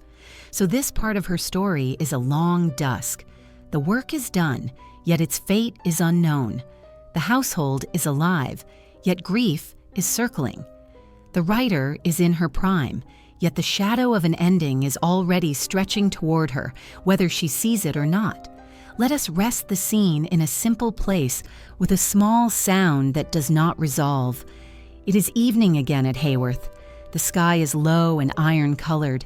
Emily has been out walking and returns with the wind in her hair, cheeks flushed from cold. She hangs her cloak by the door, shakes the wet from her boots, and goes to the hearth to tend the fire. On the table there is a parcel from the publisher, newly arrived. She looks at it a moment, neither eager nor afraid, as if weighing whether to open a window on a world she cannot control. Outside, the moor wind rises, restless, wuthering against the panes, and before she breaks the seal, she pauses to listen, letting that sound fill the room like a question that has not yet found its answer. She pauses to listen, and then the world outside the window answers in a language that is not kind. When Emily finally opened the parcel, she did not find praise wrapped like a gift. She found the first murmurings of a public mind that did not know how to hold what she had made. The reviews came as the season turned, some in newspapers, some in literary journals, and their voices were various in tone, yet most carried the same baffled recoil. They called the book strange, coarse, violent, even immoral. They could not understand why such a story had been written at all, and they could not imagine a woman writing it without some stain on her soul. Because the Bell names hid the truth, critics speculated freely about the author's character, describing Ellis Bell as either brutish or diseased in sensibility, as if only a rough man from some shadowy place could invent such passions. Others admitted a raw power but treated it like a dangerous animal, to be studied with caution rather than welcomed. The language of their judgment did not reach Emily as a single blow. It arrived in fragments, through Charlotte's careful reading aloud, through the talk of publishers, through the way a household suddenly grows aware that strangers are speaking of it. Emily listened and said little. Those around her later remembered her as calm, indifferent, even amused at the critics' discomfort. Yet calm can mean many things. It can be armor. It can be pride. It can be a silence that refuses to feed misunderstanding by arguing with it. Or it can be the quiet of someone who has already accepted that her truth will not be welcomed in its own time. Try to imagine the position she stood in. She had spent most of her life avoiding society's gaze, and now that gaze had found her work, if not her face. It was not only harshness she encountered, it was misreading.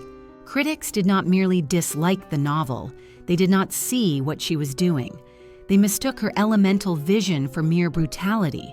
They mistook her refusal to preach comforting morals for a celebration of sin. They mistook her fierce honesty about love's dark side for a flirtation with vulgarity.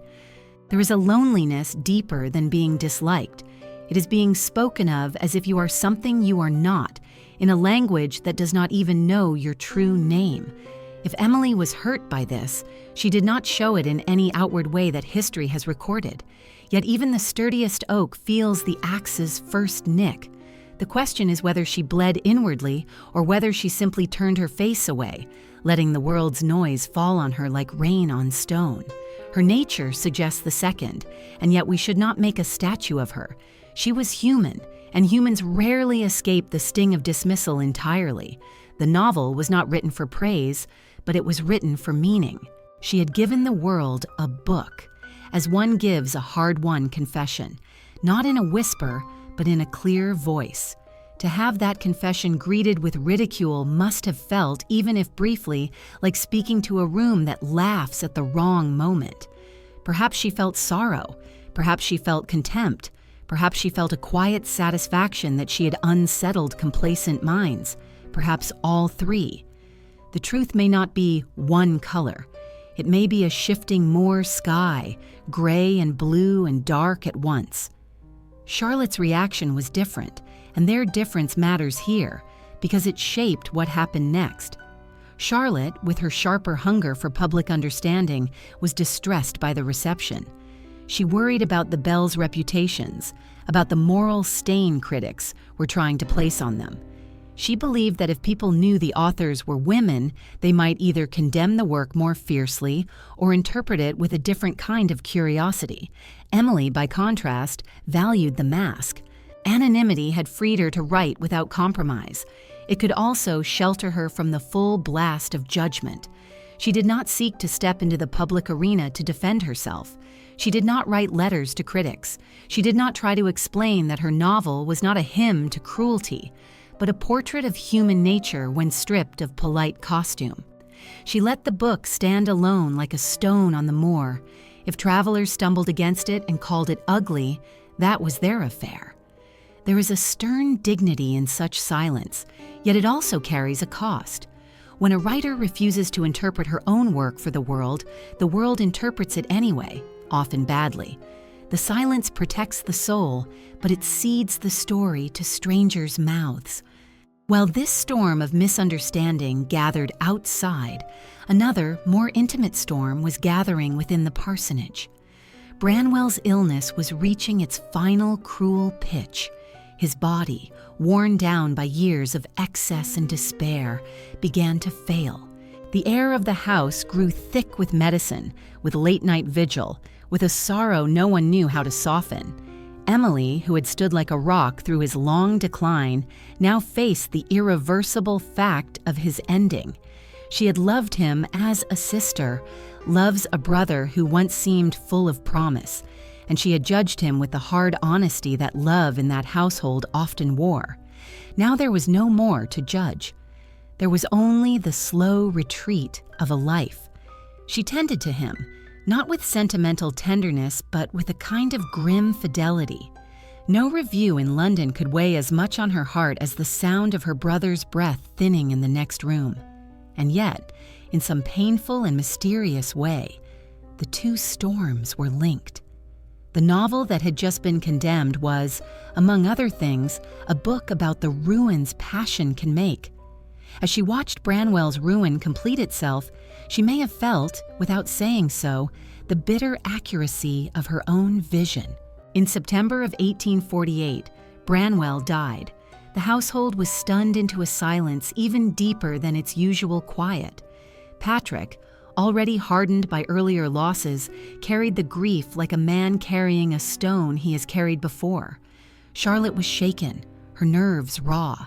Anne was heartbroken. Emily moved through the days with the same outward stillness, but something in her had shifted. Death had been close all her life, yet the loss of Branwell was of another kind. He had lived beside them, eaten at their table, argued by their fire. His absence was not a shadow from the past, but an empty chair. Such absences change the air of a home. They change the way one breathes in it. Not long after Branwell's death, Emily caught a cold, or perhaps something more severe, a respiratory illness that the damp autumn air helped into being. At first it seemed ordinary enough. A cough, a feverish heat, a fatigue she brushed aside. She continued to work. She continued to walk. She continued to refuse fuss. But the sickness did not leave as colds usually do. It deepened. She grew thinner, her cheeks more hollow, her steps less steady. Charlotte urged a doctor. Emily refused. Her refusal was not dramatic. It was simple, like a door closed. She would not be treated. She would not be seen as fragile. She would not yield her body to other people's authority. Whether this was pride, fear, or something still more private, no one could pry open. But her choice now began to carry a terrible consequence. The household that had just buried one child now watched another slip toward the same edge. And all this while, the world was still talking about Wuthering Heights, mostly in tones Emily could not respect. If tragedy has a cruel style, it is to let misunderstanding and sickness arrive together so that the spirit must fight on two fronts, against the world's blindness and against the body's failing. Yet Emily did not fight in any visible way. She remained as she had always been, fiercely herself, even as herself was shrinking. She did not reach out for comfort from public applause. She did not plead for fairer reading. Her legacy, in that moment, was not yet the towering thing history would later make of it. It was a slim book called Savage by Strangers and a woman growing pale beside a parsonage fire. Let this part end not with a crash, but with the quiet sound of a life thinning. The parsonage is subdued after Branwell's funeral. Leaves are falling outside, blown in small spirals across the graves. Emily sits in a chair near the window, wrapped in a shawl she would never have worn in health. The cough troubles her, but she passes it off with a faint shrug. On the table lies a newspaper, its ink still sharp, another review folded open. The wind lifts the page slightly as if trying to turn it. Emily does not reach for it. Her gaze drifts past the print, past the churchyard, out toward the moor where dusk is gathering early. The heather darkens, the sky lowers, and somewhere in that widening shadow, the path she has walked all her life waits, silent and unfinished. The path waits, silent and unfinished, and though she can no longer walk it as before, it remains within her, like a remembered breath. After Branwell's death and the first hard bite of illness, Haworth entered a season of strained quiet, the kind that comes after a house has been shaken and then left standing. The parsonage did not collapse, yet every room seemed altered by the empty seat at the table and by the knowledge that one more chair might soon be emptied. Emily's sickness moved with a stealth that makes it more frightening because it did not announce itself in single dramatic scenes. It advanced in ordinary hours. She would wake with that cough already waiting in her chest, dry and stubborn, and she would dress herself as she always had, refusing help even when her fingers trembled. She would come downstairs and go straight to work. Bread must still be baked, floors still scrubbed, fire still laid. She did not allow illness to rewrite the grammar of her days, at least not at first. Those around her watched with a mixture of admiration and dread. To see someone act as if she is well when she is not can feel like witnessing courage, and also like witnessing denial. But Emily was not a woman easily frightened by her own body. She treated its weakness as if it were a bad habit to be corrected by will, yet will has limits. As the autumn of 1848 deepened, her strength began to thin in visible ways. She grew more gaunt. Her cheeks lost their flush. The cough gathered a rougher sound, no longer something she could brush away with a glance. Still, she refused to consult a doctor. Charlotte, who had already lost 2 sisters in childhood and now a brother in adulthood, pleaded with her. Patrick, though stern and not usually given to soft insistence, urged her as well. Aunt Branwell was gone, so there was no older woman to mediate between pride and prudence. Anne watched her with frightened tenderness. But Emily met each appeal with the same quiet wall. She said she would not be treated. She said she would not be fussed over. Some accounts suggest she was almost angry at the thought of being tended, as if care were a kind of invasion. There is something elemental in that refusal. She did not believe in surrendering her body to other people's hands. She had lived all her life by self-rule, and even sickness was not permitted to dethrone her. The refusal might seem senseless to us now, living in a world where medicine is more reliable and frailty less shameful. But for Emily, pride was not vanity. It was the structure of her soul. To yield it would have meant becoming someone she did not recognize. In this season, her daily life became a small tableau of quiet defiance. She still walked out when she could. The more air, cold and wet, probably harmed her lungs, and yet she went, as if she would rather die under an open sky than recover under a roof she could not breathe in. Keeper stayed close, sensing something changed in her gait. She would pause more often on the path, not from fear but from breathlessness she would not admit. She carried herself with the same straight back and uncomplaining eyes, but the land that once felt like an extension of her body was now a steep companion she struggled to keep pace with. It is a haunting thing to imagine. The moor, so large, and she so slight against it, still insisting on belonging. She may have known, in a way she never confessed, that her time in that landscape was shortening. If so, perhaps the walks were not stubbornness alone. Perhaps they were a kind of farewell she did not allow herself to name. Inside the house, the atmosphere grew more tender and more strained. Charlotte hovered, not only from sisterly love, but from a fear that was beginning to feel like prophecy. She tried to keep the household moving smoothly, to read to Emily, to distract her, to coax her toward rest. Anne offered gentleness, the kind that never demanded anything in return.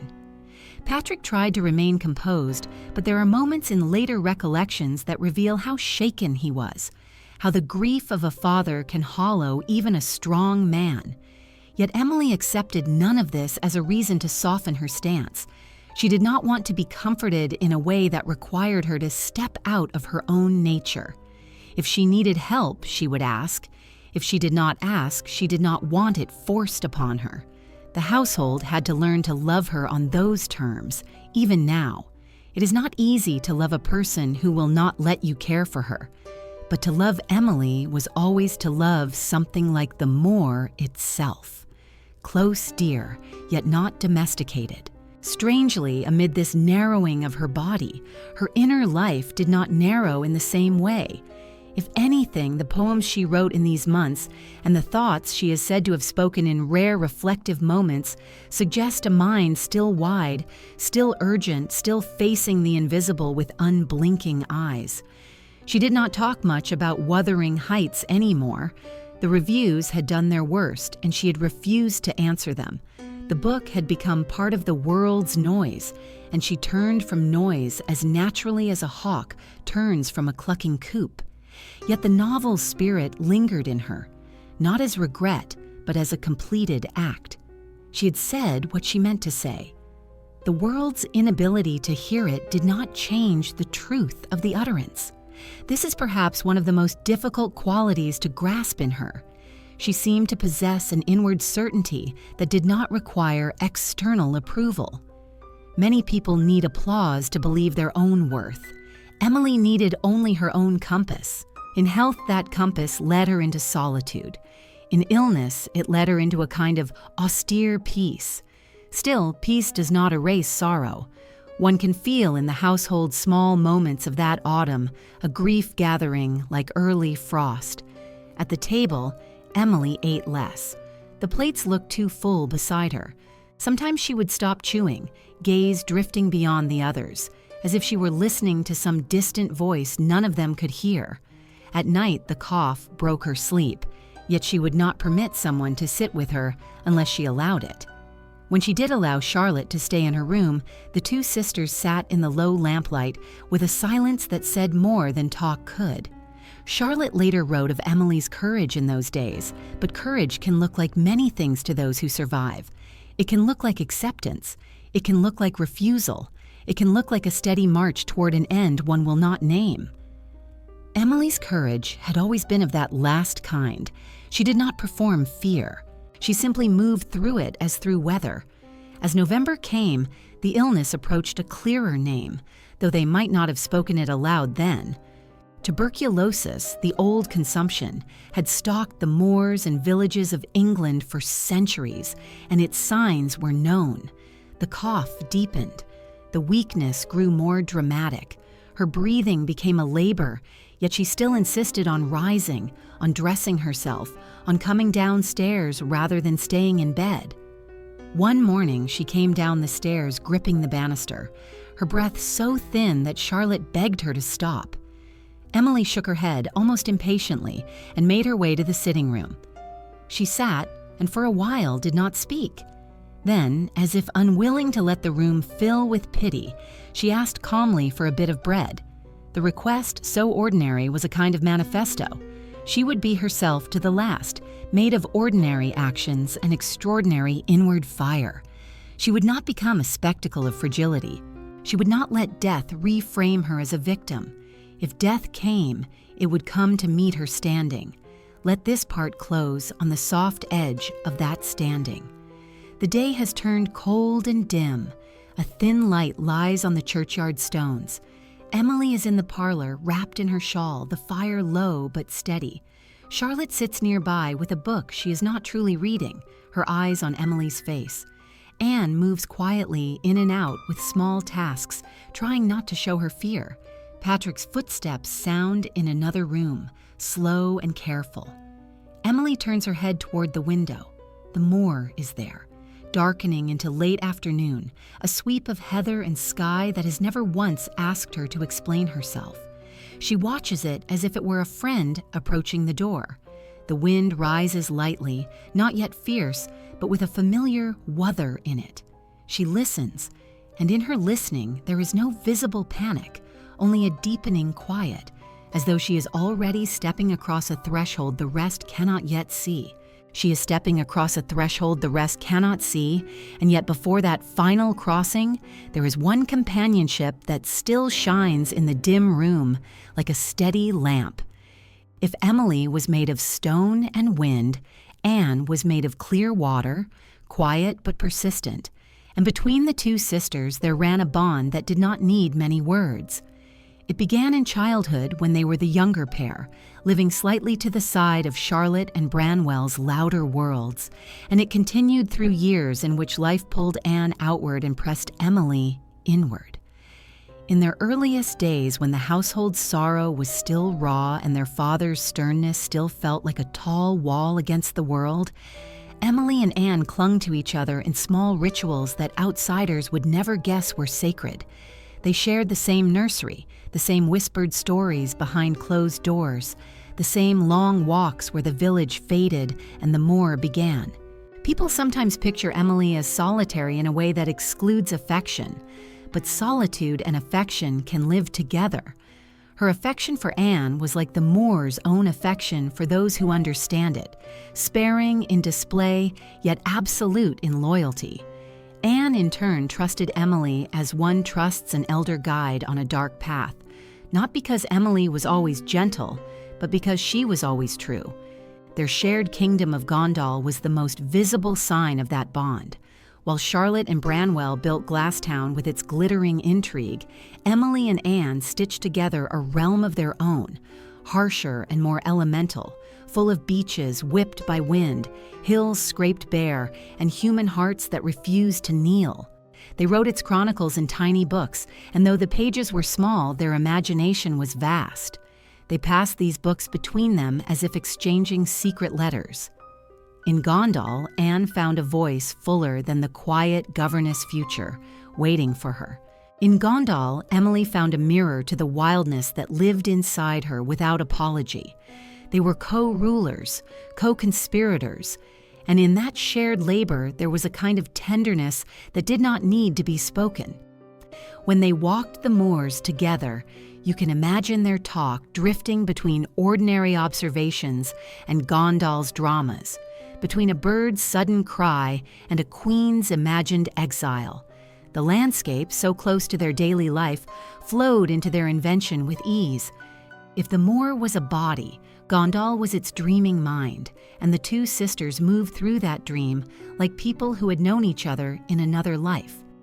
As they grew older, their paths diverged in the way siblings' paths often do, yet the divergence never severed the thread between them. Anne left Haworth to work as a governess in distant homes, first at Blake Hall and later at Thorpe Green. Each departure must have been a wound to Emily, who felt exile sharply even when it was chosen by another. Yet she did not beg Anne to stay. She understood duty. She understood what it meant for a woman of their class to earn her life by leaving the hearth behind. Instead, she held the home steady so that Anne could go out knowing there was still a place to return to. Anne's letters home were gentle and brave, speaking of children cared for, of loneliness borne quietly, of small humiliations swallowed for the sake of bread. Emily read these letters in silence, perhaps with pride, perhaps with a pain she did not show. She answered in her own style, concisely, without ornament, yet always with the warmth of belonging beneath the brevity. When Anne came home for holidays, the sisters' companionship resumed as if it had never been interrupted. They walked together, talked late, and returned to their shared imaginative world as naturally as to a familiar room. Anne's gentleness softened some edge in Emily, not by changing her nature, but by giving that nature a safe harbor. Emily's steadiness strengthened Anne, not by hardening her, but by reminding her there was a core in life that could not be bargained away. This bond matters especially in the shadowed season of Emily's illness, because Anne was the one sister who could stand beside her without threatening her pride. Charlotte loved fiercely and showed it in urgent care, sometimes too urgent for Emily to bear. Patrick loved as a father who had already buried children, his fear heavy and quiet. But Anne's love was quieter still. She did not coax or press. She offered presents like a hand held out and left there, to be taken or not. In the early weeks of Emily's sickness, when the cough first dug in and the household's worry began to rise, Anne was often the one who sat with her in a way that did not feel like watching. She would mend something by the fire while Emily listened to the wind. She would read softly, letting the words drift like a lullaby rather than like medicine. If Emily wanted to speak of Gondal or of some remembered walk, Anne could follow without insisting on an explanation. Their shared past was a language no one else spoke fluently. That language gave Emily a kind of comfort she could accept without feeling caged.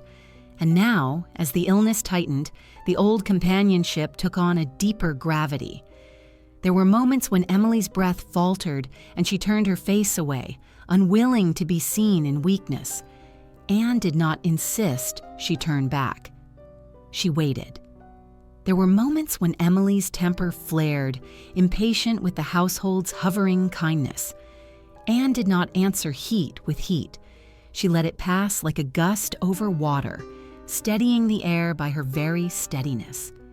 If Emily needed something, even something small, she asked Anne more readily than she asked anyone else. The request might be as simple as a glass of water, a cushion moved, a note fetched from a drawer. Yet the simplicity is misleading, because to ask at all was a concession for Emily, and she conceded most easily to Anne. This does not mean Anne was Emily's servant. It means Anne was her chosen companion in the hardest kind of intimacy. The intimacy that comes when a person is too proud to be comforted by anyone who might pity her. Anne's gentleness did not feel like pity. It felt like recognition. There is a poignant symmetry here. In Gondal, Emily and Anne wrote of queens and wanderers who loved each other fiercely in a world that did not understand them. In Haworth, they were two sisters loving each other fiercely in a world that also did not quite understand them. Emily's fame was still a thing the world had barely begun to see, and even that sight was clouded by misunderstanding. Anne's own writing, in its clear moral honesty, was also stepping toward publication, though she remained as unassuming as ever. Both sisters were moving against the grain of their age, yet they did so in different ways. Emily was a storm refusing to apologize for its thunder. Anne was a steady rain refusing to stop falling just because the earth was stubborn. They needed each other's climate. Without Anne, Emily might have been too wholly made of wind. Without Emily, Anne might have been too often washed thin by the world's hardness. Together, they were a kind of balance nature sometimes grants within one family. As we drift toward the close of this part, we must hold a small scene, tender and unresolved. It is late in the day. The parsonage fire is low and dusk gathers early in the corners of the room. Emily sits in her chair, wrapped in her shawl, her breathing shallow but controlled. Anne sits nearby, her sewing in her lap, needle moving with a soft rhythm that keeps the room anchored. For a long while, neither speaks. The silence is not empty. It is full of childhood walks, of Gondal's stormy coasts, of letters sent and returned, of laughter that once rose here without effort. At last, Emily turns her head slightly toward Anne, her eyes steady even in frailty. She says something simple, perhaps about the moor darkening, perhaps about a remembered path. Anne answers quietly, not with argument or urging, but with the same calm language they have always shared. Outside, the wind brushes against the window, almost gentle for a moment, as if the moor itself is listening to them too. The light fades, the needle keeps moving, and in that small domestic hush, their bond holds like a thread stretched strong across the narrowing edge of time. The thread holds, yet even the strongest thread can quiver when the house around it begins to shake.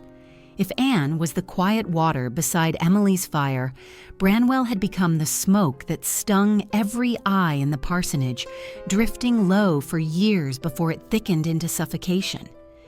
In childhood, he had been their bright companion, the only brother, quick-witted, handsome in a way that made neighbors smile, and full of a confidence that seemed to promise some wide future beyond Haworth's ridge.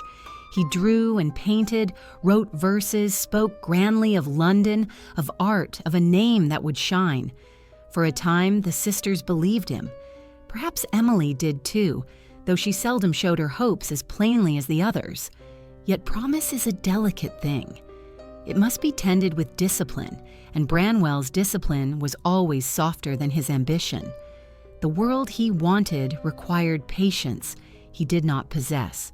When early attempts faltered, he turned not toward steadier work, but toward the hot comfort of fantasy, then toward drink, then toward the more dangerous comforts that blur remorse.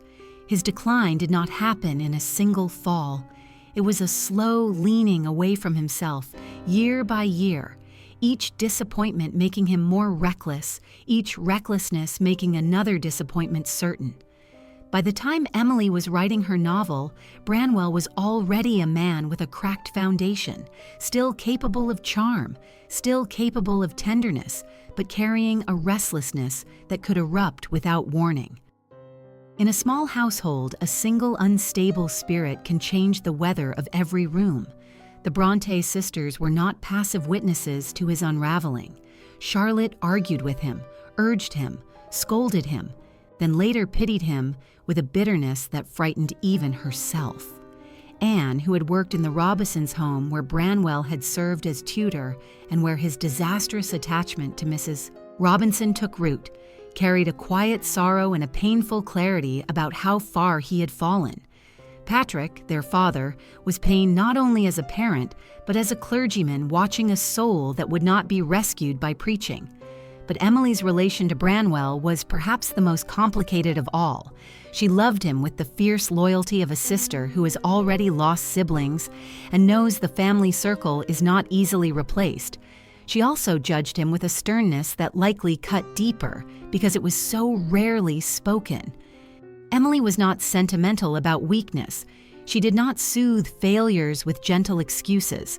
To her, a person's dignity lay in self-command, and Branwell's loss of self-command looked like a kind of betrayal of everything their upbringing had taught. Yet no matter how hard her eyes grew at his drunken boasting or desperate self-pity, there was still something in her that remained tethered to him, as if she could not quite let him go while he was still alive. The turning point into danger for the whole household came not when Branwell first drank, nor even when he lost this or that position, but when his ruin began to feel permanent, like a season that would not end. Around 1845 and 1846, his dependence became heavier, his moods more volatile. He would pace the rooms at night, then collapse into a stupor, then wake with furious shame. The sisters heard his footsteps, his muttered threats, his sudden laughter that sounded too sharp in the dark. There were rumors in the village, because a quiet parsonage cannot hide a storm forever. Some neighbors likely looked on with pity, others with judgment. Inside the house, every day became a quiet calculation. How to keep him from destroying himself entirely. How to keep their father from seeing too much of it. How to keep the household from being swallowed by one man's sinking.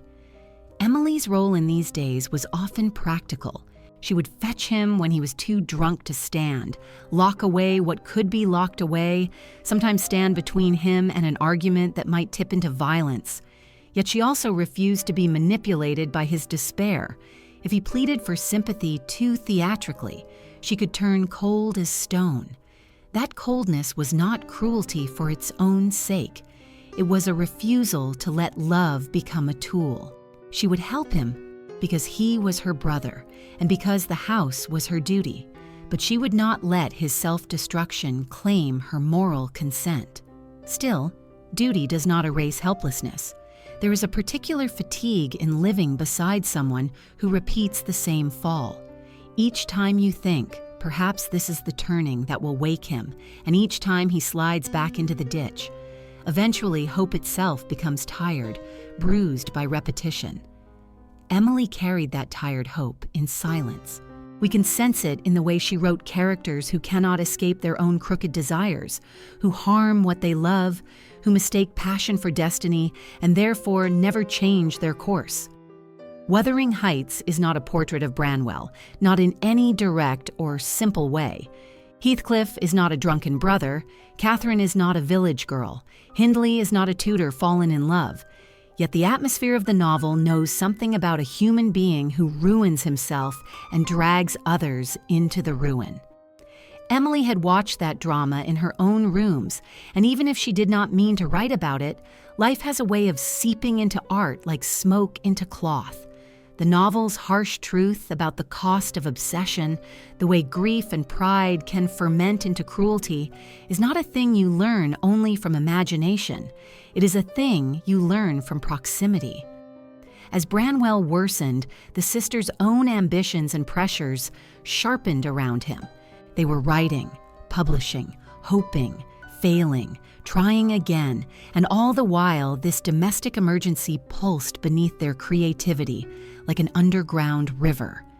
One can imagine the paradox of those days. By evening, they crafted stories of faraway worlds. By night, they listened for their brother's stumbling. By morning, they cleaned the traces of his collapse before their father came downstairs. Such a double life could have broken a gentler family. The Brontes endured it partly because endurance was in their bones, and partly because they had no alternative. Emily especially had no desire to flee. The moor was her refuge, but she did not abandon the hearth. She stayed and bore the weight, and in bearing it she grew more inwardly severe, more sharply herself.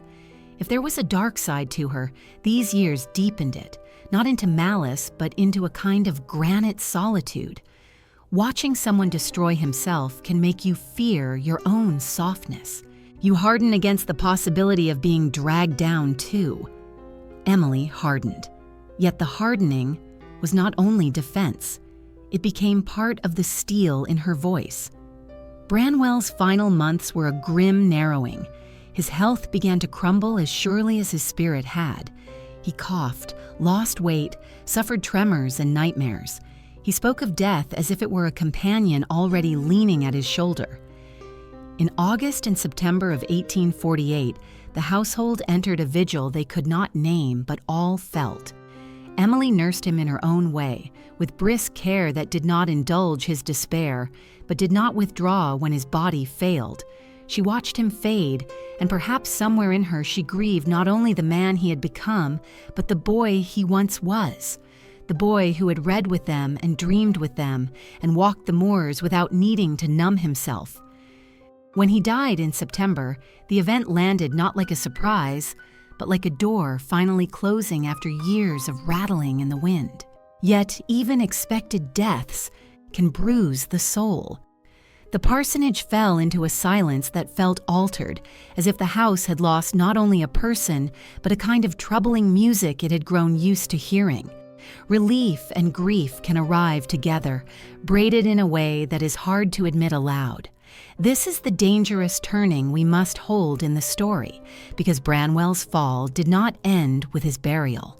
It left a residue in the household air, and it touched Emily in ways that soon became visible in her own body. It was after his death that her sickness tightened its grip. Whether she caught cold from the strain of nursing him, whether her lungs had long been vulnerable and the stress hastened their decline, we cannot say. But the timing feels like a cruel echo. One ruin completed, another beginning. In the mind of someone like Emily, who believed in forces larger than polite reasoning, such echoes might have seemed like fate. Yet she did not speak of fate. She simply continued. But now her continuation was against the weakening tide of her chest. Let us close this part on an image that keeps its bitterness unresolved. The funeral has passed. The churchyard soil is newly turned. The moor is in early autumn dress. Heather deepening to purple. Air cold enough to sting. Emily stands at the parsonage window, looking down at the graves. She does not weep in any visible way. Her face is set, as if carved from the same stone as the headmarks outside. Behind her, a chair stands empty where Branwell used to sprawl and rant and laugh too loudly. In the silence of that room, the absence feels almost like a sound. Emily draws a breath that catches, a small involuntary cough disturbing her stillness. She steadies herself, turns from the window, and walks slowly toward the fire, carrying both her brother's ending and her own unwelcome beginning within her. While outside, the wind moves over the fresh grave, as if asking no one and everyone what comes next. The wind asks its question without malice, and the moor, as ever, does not answer in words. If we turn our gaze back from that grave and look instead at the figure who has walked beside such graves all her life, we begin to see the shape of Emily Brontë not as rumor or myth, but as a temperament made plain by the ways she lived. There are people whose character unfolds in public acts, in letters, speeches, disputes recorded for history. Emily gives us no such open ledger. Her life was a small number of rooms, a narrow ridge of land, a family circle that tightened and loosened as time required. Yet within that apparent smallness, her nature stands out with an almost elemental purity. Friends and neighbors who saw her rarely still remembered her force. They spoke of a young woman with a straight, unyielding carriage, eyes that met you without flattery, and a silence that could feel either like calm water or like a cliff face, depending on how you approached it. She did not cultivate charm. She did not learn the soft arts of pleasing people for their own sake. She moved through her days as if the deepest courtesy she could offer the world was not politeness, but truth. Truth for Emily was not an abstract virtue lodged in sermons. It was a habit of being. When she admired something, she did not dress her admiration in excess. When she disapproved, she did not hide it behind smiles. This could make her seem austere, even severe, to those who prefer warmth in easy forms. But severity is not always coldness. Sometimes it is a kind of respect for the real. If a person is dying, do not pretend he is well. If a feeling is bitter, do not call it sweet to comfort yourself. Such was her instinct. She valued integrity in the way a mountaineer values firm ground, not as decoration, but as survival. Perhaps because the world had offered her so much loss so early, she could not bear falsehood. Life to her was too precarious to waste on theater. And yet she was not narrow in spirit. Beneath her plainness there ran an imagination so large it could contain the whole violence and beauty of Wuthering Heights without breaking. The paradox is striking. Outwardly she was plain, reticent, sometimes blunt.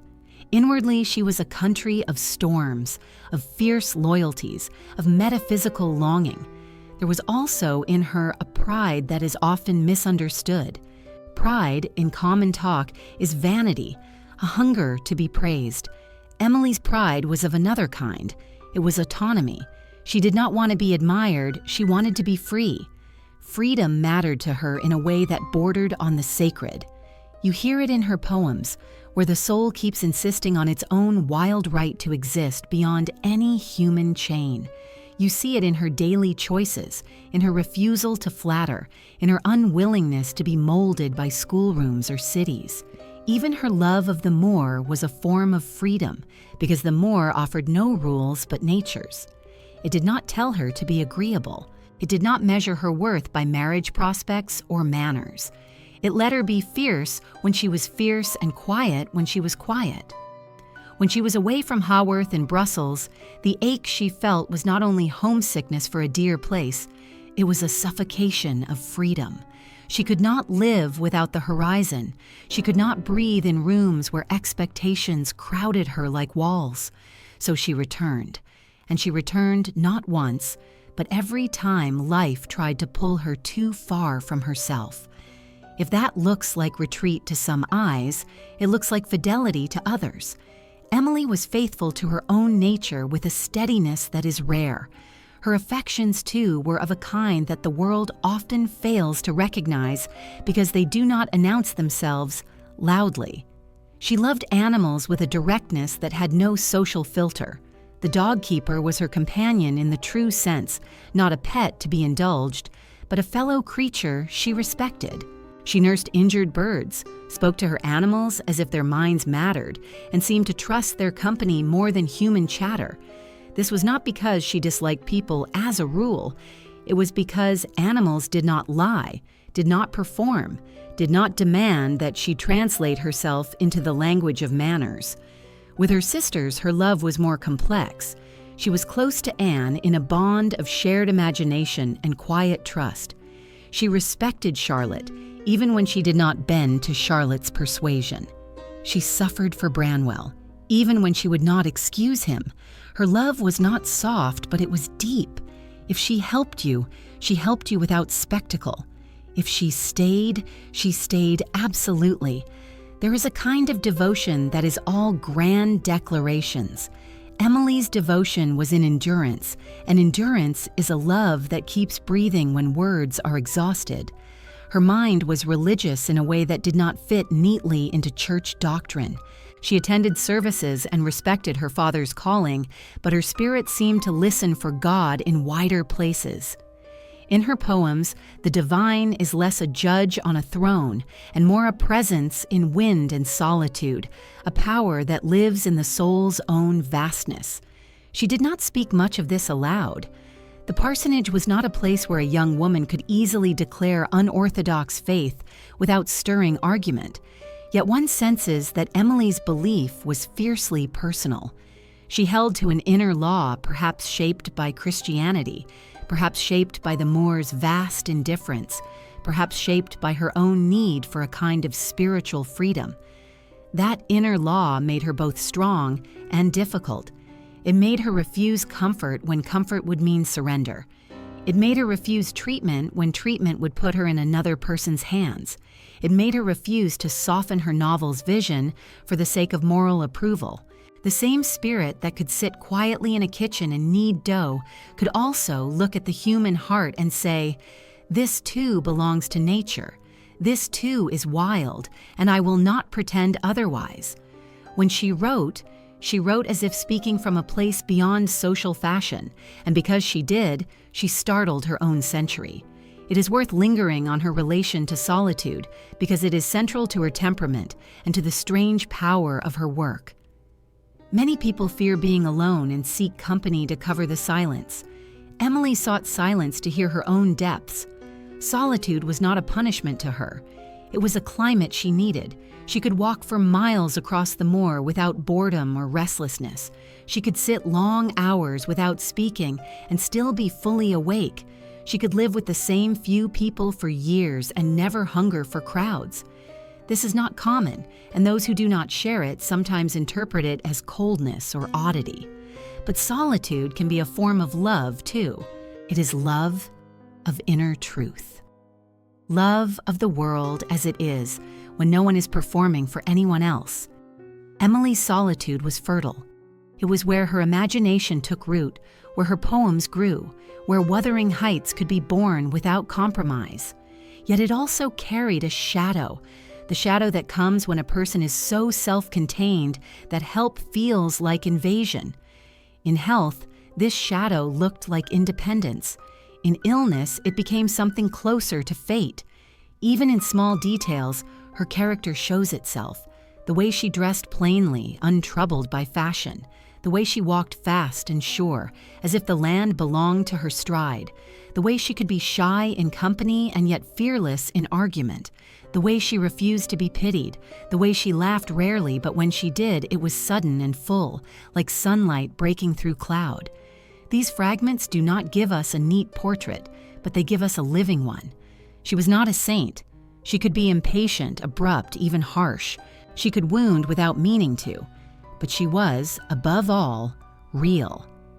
There is something almost ancient in such a nature, as if she belonged to an older order of spirits who live close to earth and sky and answer to no lesser law. So as her body weakens in the months ahead, this temperament is what we must remember. The illness does not change her into someone else. It only reveals the depth of what has always been there. She will refuse to surrender. She will hold her dignity as if it were marrow. She will look toward the moor not as a backdrop, but as a homeland of the soul. And when the end comes, it will not come to a woman who has been tamed by pain, but to one who has carried her wildness to the last edge. Let the scene settle in quiet again. The parsonage fire is low. Evening has gathered. Emily sits with a book she is not really reading, eyes drifting now and then to the window. The heather beyond is dark, the sky immense. A gust lifts against the panes, and for a moment the sound is almost like a voice calling her by a name older than Ellis Bell, older than any page. She listens still, as she has always listened, and the room seems to hold its breath with her, waiting to hear what the wind will say next. The room holds its breath with her, and the wind says next what wind always says on those heights, that nothing living is promised a long lease, and that the body is a frail shelter for a spirit that wants to run free. After Branwell's death, the parsonage had scarcely settled into its altered quiet, before Emily's own illness declared itself more plainly, though at first it wore the modest mask of an ordinary cold. There are times when sickness begins like a whisper, so gentle that pride can pretend it is not there. It was late September or early October of 1848 when the cough first took hold of her, dry and persistent, a little rasp that disturbed the stillness of rooms, but seemed, on the surface, no more serious than any chill brought in from damp moor air. She had nursed her brother through his last weeks, had breathed the same close room where fever and despair thickened the air, and her own strength had been taxed in a way she would never admit. Then came the autumn weather, the kind that creeps into bones with mist and cold rain. It was the season of infections, of dampness that never quite lifts. And in Haworth, where stone walls were old and coal, fires did their best against a stubborn climate, illness moved through the village with quiet ease. Emily, who walked out in all weathers and regarded discomfort as a small thing, thought little of it. She rose, worked, walked, and coughed as if the cough were a passing annoyance to be outlasted. But the cough did not pass. Week by week it grew more stubborn, not loud at first, just constant, as if something in her chest had taken root and was refusing to be dislodged. When she spoke, the words sometimes came with a thin, strained edge, not because her mind was failing, but because breath was becoming dear. She would laugh rarely, but when she did, the laugh ended in a small fit of coughing that she brushed away with a sharp patience, as if her own body were a child being unruly. Charlotte watched this with a tightening worry. She had seen illness in the house too often not to know its trajectory, yet she also knew Emily's nature and knew that if she pressed too hard, she would meet a wall. So she tried a gentler approach at first, offering rest, suggesting they stay indoors on harsher days, coaxing her toward warmer rooms. Emily listened, and then did what she meant to do anyway. She was not reckless exactly. She simply lived by another scale of risk. A cough was smaller to her than surrender, smaller than the indignity of being treated like someone fragile. The village doctor was mentioned early in the course of her illness, perhaps even before the household fully understood how serious it was becoming. But Emily refused at once, not with drama, just with the flat certainty of a door closed. Her refusal bewildered some, angered others, frightened all who loved her. Yet to Emily, it made a hard kind of sense. A doctor meant attention, examination, the surrender of her body to another person's authority, the possibility of being told to rest, to stop walking, to change her habits, perhaps even to leave Haworth for a warmer climate. Each of those possibilities struck at the core of who she was. She had never trusted strangers to handle her spirit. Why should she trust them to handle her flesh? Pride, yes, but also a fierce guardianship of self.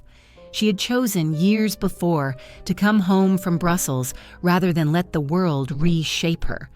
Now she chose again, even if the choice carried a darker price.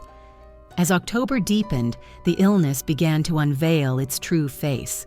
What had been a cough turned into something heavier, a laboring breath, a fatigue that spread through her limbs like cold water, seeping into soil. She grew thinner. The hollow at her cheeks became more pronounced. The warmth that wind once brought to her face now seemed to leave it pale. She still came downstairs each morning, still performed her share of the household duties, but the duties took more from her than they had. She paused more often, hand briefly gripping the back of a chair, as if steadying herself against a faint sway in the world. She refused to speak of it. If Charlotte asked how she felt, Emily answered with a curt, "Well enough," and turned to something else. If Anne watched her with quiet, pleading eyes, Emily might soften only enough to say, "Do not look so troubled," as if trouble were a thing that could be dissolved by refusing to name it. There is a certain kind of tragedy in watching a person fight sickness by pretending it is not real. Yet we should be careful not to describe Emily's stance as mere denial. She was not ignorant of her own body. She was not naive about mortality. Her poems show a mind already intimate with death, already convinced that the soul belongs to a larger order than the flesh can hold for long. It may be that she understood more clearly than anyone around her where the illness was tending, and that this understanding made her refuse the fuss of rescue. Or it may be that she did not fully accept it until it was too late, because acceptance would have required changing her life in ways she could not bear. Either way, what we see is a woman meeting the first real threat to her independence, and meeting it by tightening her grip on independence rather than loosening it. Her walks on the moor continued, though they shortened and grew slower. Where once she strode out as if the wind were a companion to match her speed, now she moved more carefully, breath thinning as the path rose. Some days she returned exhausted, cheeks flushed not by vigor, but by fever. Keeper, sensitive in the way animals are to a change in their human, stayed close, tail low, eyes searching her face. She would pat him briskly, as if to reassure him and herself that nothing had altered. But the moor air that had always restored her now seemed to take more than it gave. Still she went. The moor was her native element. If she was to decline, she would decline in the element that had made her. Inside the parsonage, the family moved in a tightening circle around her. Charlotte took on more of the household management, not because Emily asked, but because Emily could no longer bear every weight, and because Charlotte's fear demanded action. Anne watched with a sorrow so quiet it seemed to settle like dust on her face. Patrick tried to keep to his sermons and routines, but his eyes followed Emily more than he intended. The atmosphere in the house was like a held note, a sustained tension that never quite resolved. They spoke softly. They avoided startling laughter. They listened for the cough in the night, the way sailors listen for a reef in fog. Yet Emily did not want to be the center of this anxious orbit. She hated to be watched. She hated to be the cause of pity. When she sensed their hovering, she grew brisk, almost sharp, insisting she was fine, insisting she would not be made an invalid. The word itself seemed to offend her, as if it tried to annex her into a category she refused to join. As November approached, the illness gathered speed. The cough became deeper, no longer a mere rasp, but a tearing sound that shook her frame. Her appetite waned.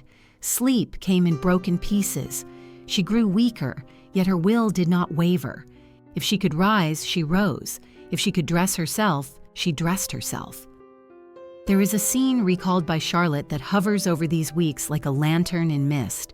Emily, already fevered and breathless, insisted on coming downstairs. She clung to the banister, each step an effort. Charlotte begged her to stop, to rest, to let someone carry her or at least support her.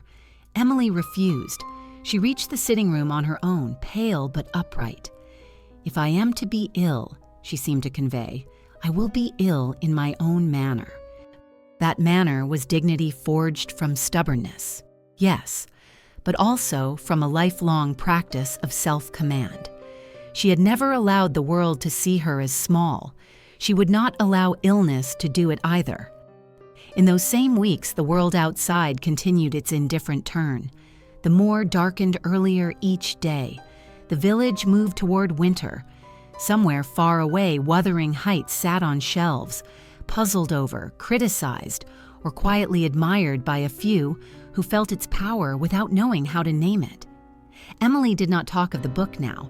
She was not measuring her legacy. She was living through a narrowing present. Yet perhaps in some inward corner, she knew that whatever the critics said, her voice had already escaped. It was already loose in time, already moving toward a future that would hear it better than her own century could. That knowledge might have steadied her like a secret warmth, or it might have seemed irrelevant beside the immediate labor of breathing. Again, we cannot say. We can only follow the shape of her days and feel in them the approach of an ending that no one in the house was ready to meet. Let this part close on a small image of that approach, not shouted but whispered in light and sound. It is a gray morning in late November. Frost lies thin on the churchyard stones, and the moor beyond is a dark sweep under a low sky. Emily is seated near the fire, shawl drawn close, her hands resting quietly in her lap. The cough has tired her, but her eyes are clear. Charlotte sits nearby, holding a cup she hopes Emily will drink. Anne stands at the doorway, uncertain whether to enter or to give space, her face lit with that gentle grief she cannot hide. Emily turns her head toward the window, as if listening beyond the walls. The wind stirs the bare branches, a soft wuthering that rises and falls like distant surf. She draws a breath, shallow but steady, and for a moment the room seems to wait with her, as if all of Haworth is holding still to hear whether that breath will deepen or slip away into the moor's vast and wordless air. The breath deepens for a moment and then grows shallow again, and in that small ebb and flow we feel the household entering the hardest kind of waiting, the waiting where love has no further action to take. By late November, the truth could no longer be politely avoided. Emily's illness was no longer a stubborn cold that a strong will might outlast.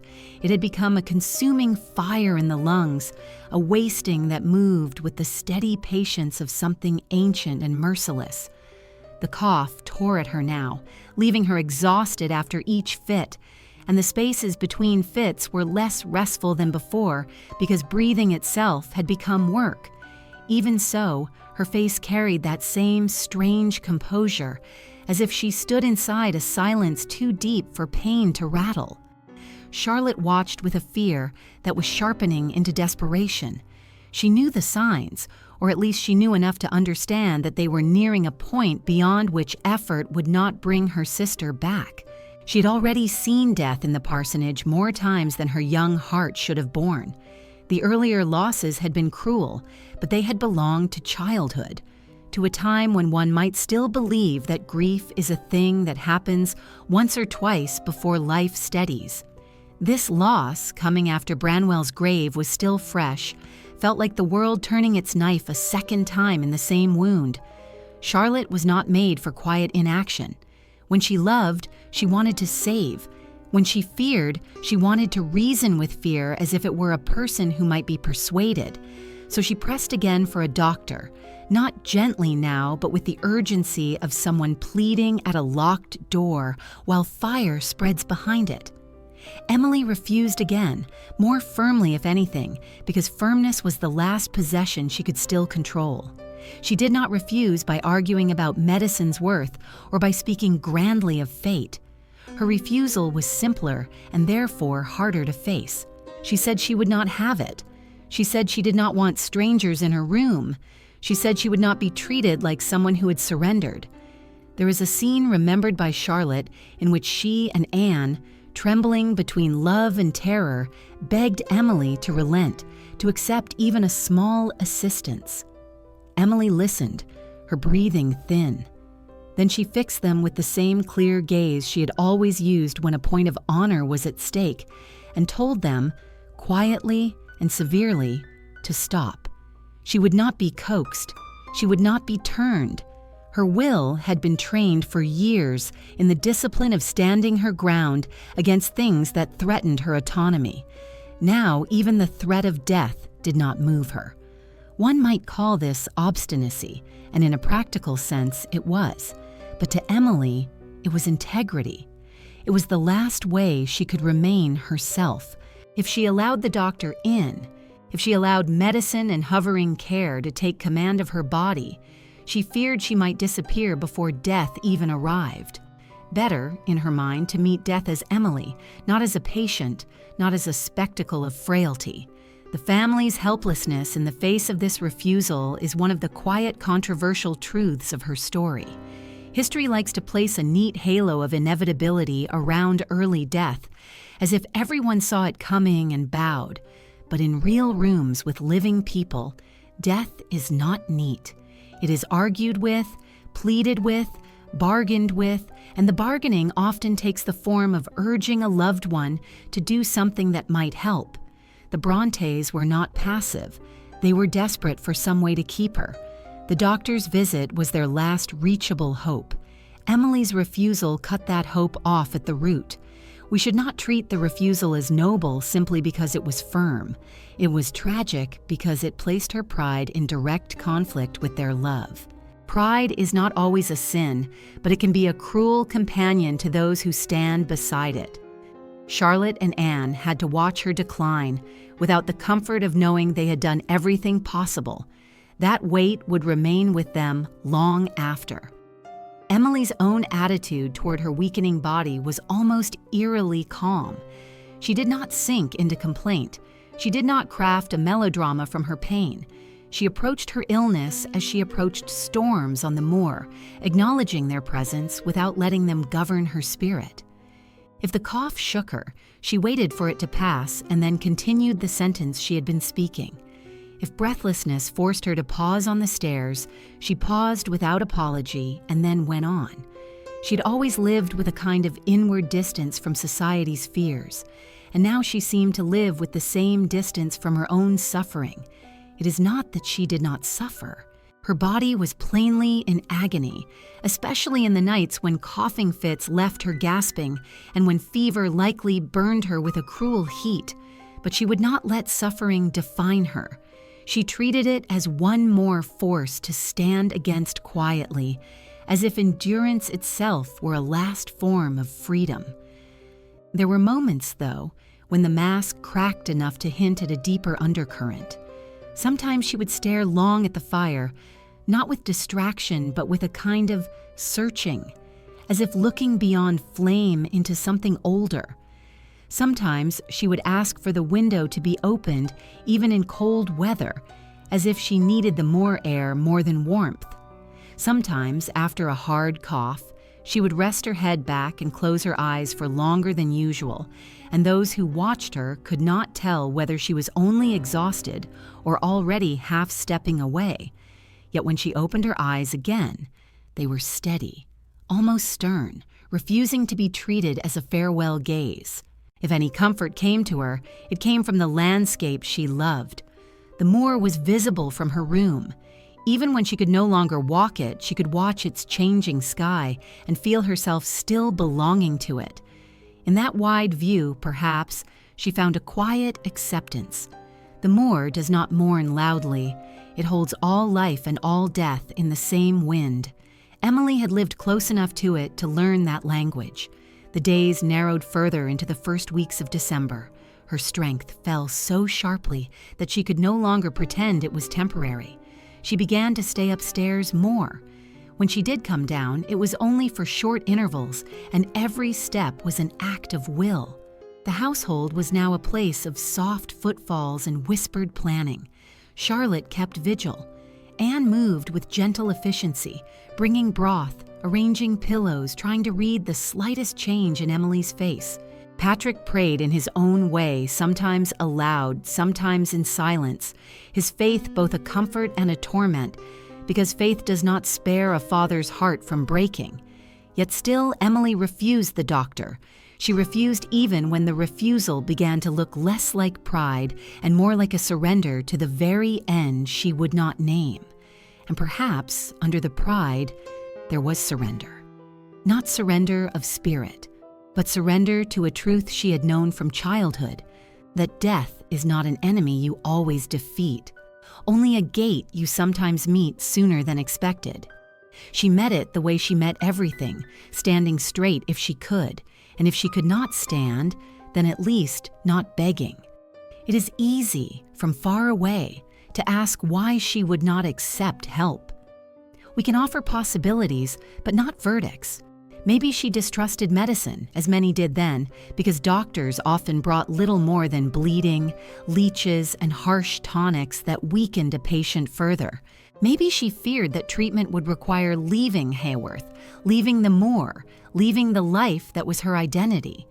Maybe she felt a kind of spiritual readiness that made rescue feel unnecessary. Or maybe she simply could not imagine herself as someone who needed saving. Each possibility has its own shade of truth, and perhaps all are entangled. What matters is the result. The parsonage entered a final corridor of time, dim and narrow, where the only thing left was presence. Let the part end on a quiet, unresolved weight, the kind that does not jolt the listener, but settles like snow. It is a night near the middle of December. The house is hushed except for the low hiss of fire and the occasional wind pressing against the panes. Emily lies in her bed, propped by pillows, the shawl still around her shoulders, as if she cannot bear to be unwrapped from herself. Charlotte sits beside her, hands clenched in her lap, listening to the uneven rhythm of Emily's breath. Anne stands at the foot of the bed with a candle, her face soft with helpless love. The door is slightly ajar, and beyond it, the hallway is dark. Outside, the moor wind moves across heather under a winter sky, and its sound slips into the room like a distant tide. Emily opens her eyes and looks toward the window, not in fear, but in recognition. She draws a thin breath, holds it a moment, and lets it go. The candle flame trembles, the wind continues, and the night rests over them all, heavy with a question no one can ask aloud. The question no one can ask aloud is already answering itself in the slow thinning of her breaths. And the parsonage, which has held so many beginnings and endings, becomes again a house that listens more than it speaks. The final week of Emily's life moved not like a sudden cliff fall, but like a river narrowing into shadow. Each day she was weaker, each night longer, and yet the shape of her spirit did not alter. If anything, her steadfastness grew clearer as her body fell away from it, like a flame that shows its true color when the wick grows short. On the morning that Charlotte later recalled with a mixture of awe and grief, Emily insisted on rising from bed. She had been coughing through the night, her chest tight, her face pale to the edge of translucence. Yet when the gray light entered the room, she asked for her clothes. Charlotte tried to persuade her to remain where she was, to save her strength, to accept the simple mercy of rest. Emily answered with a small impatience that was almost like her old self returning for a moment. She dressed herself slowly, refusing help, button by button, as though the act of dressing were a last proof of sovereignty. When she stood, she swayed. When she took a step, it cost her breath. But she walked to the sitting room on her own feet. The staircase was steep, each tread a mountain. Still she came down, holding the banister, jaw set, eyes refusing pity. It was not a grand gesture meant to impress anyone. It was her way of saying, "I am still here. I still belong to the world of the living, and I will not be carried out of it before I choose to go." Those around her watched in a kind of stunned silence.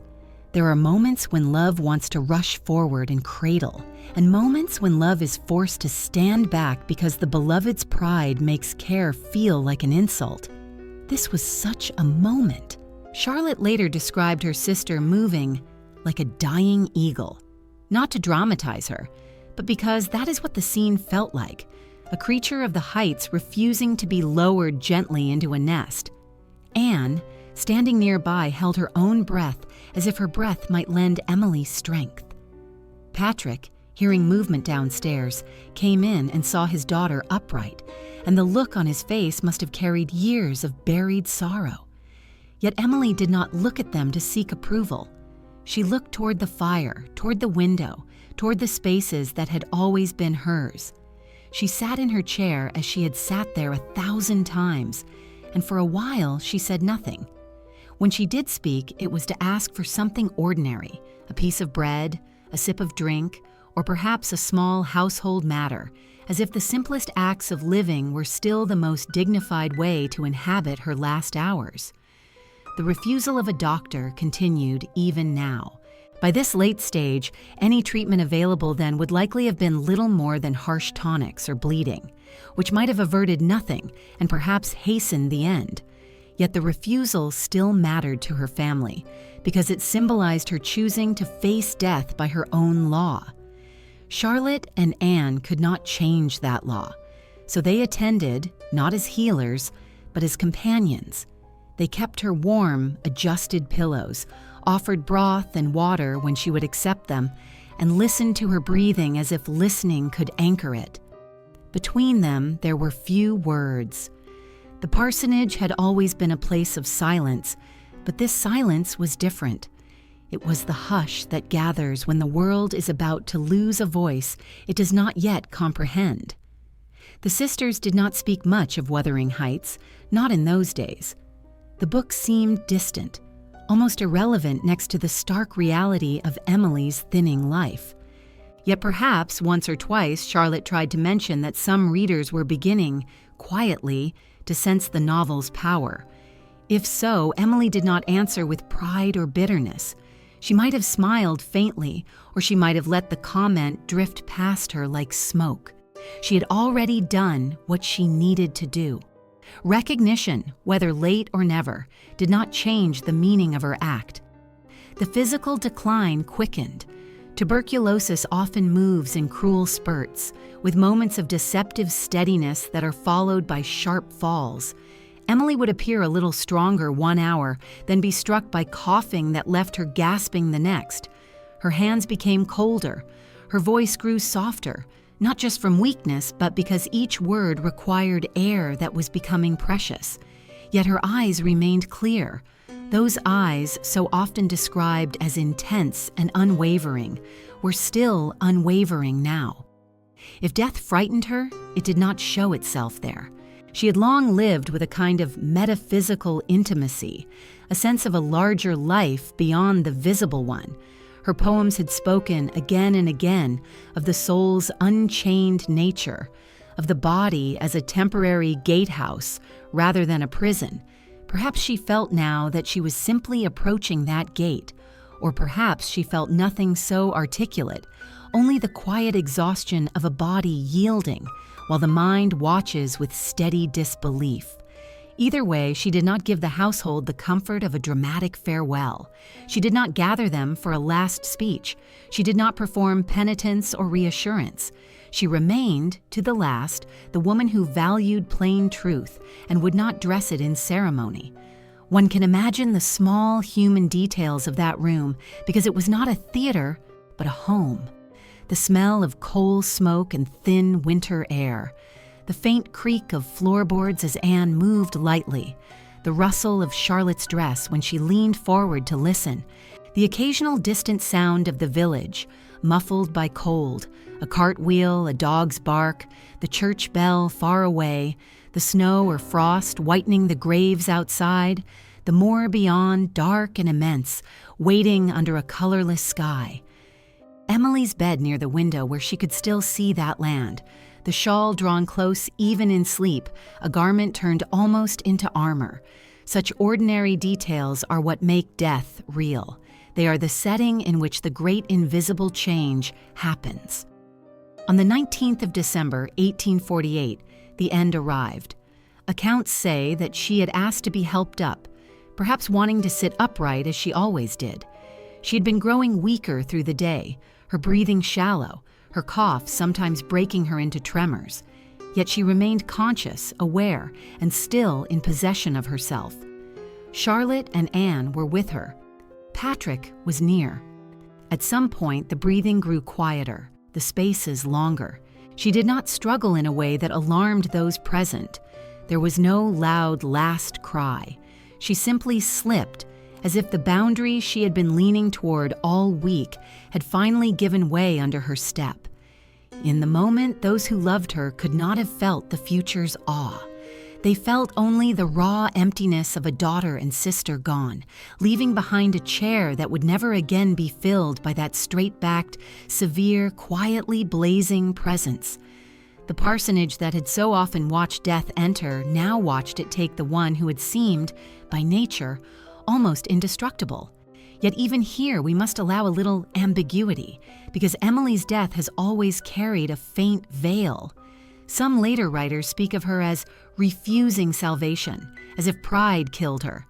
Others speak of her as a martyr to her own genius, as if her body chose to burn out early because the fire inside was too strong. The truth is quieter and less tidy. She died because disease was common, because medicine was weak, because the moors were damp and the house had long been a cradle of illness, and yes, because her will would not yield to treatment. All of these threads are woven together.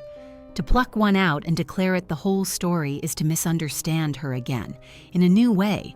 She was not only stubborn, she was not only tragic.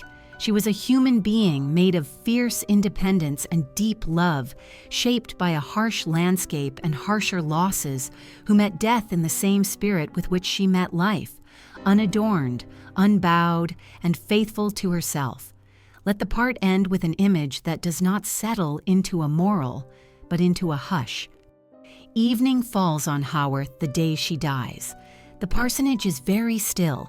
Snow or frost lies pale over the churchyard stones.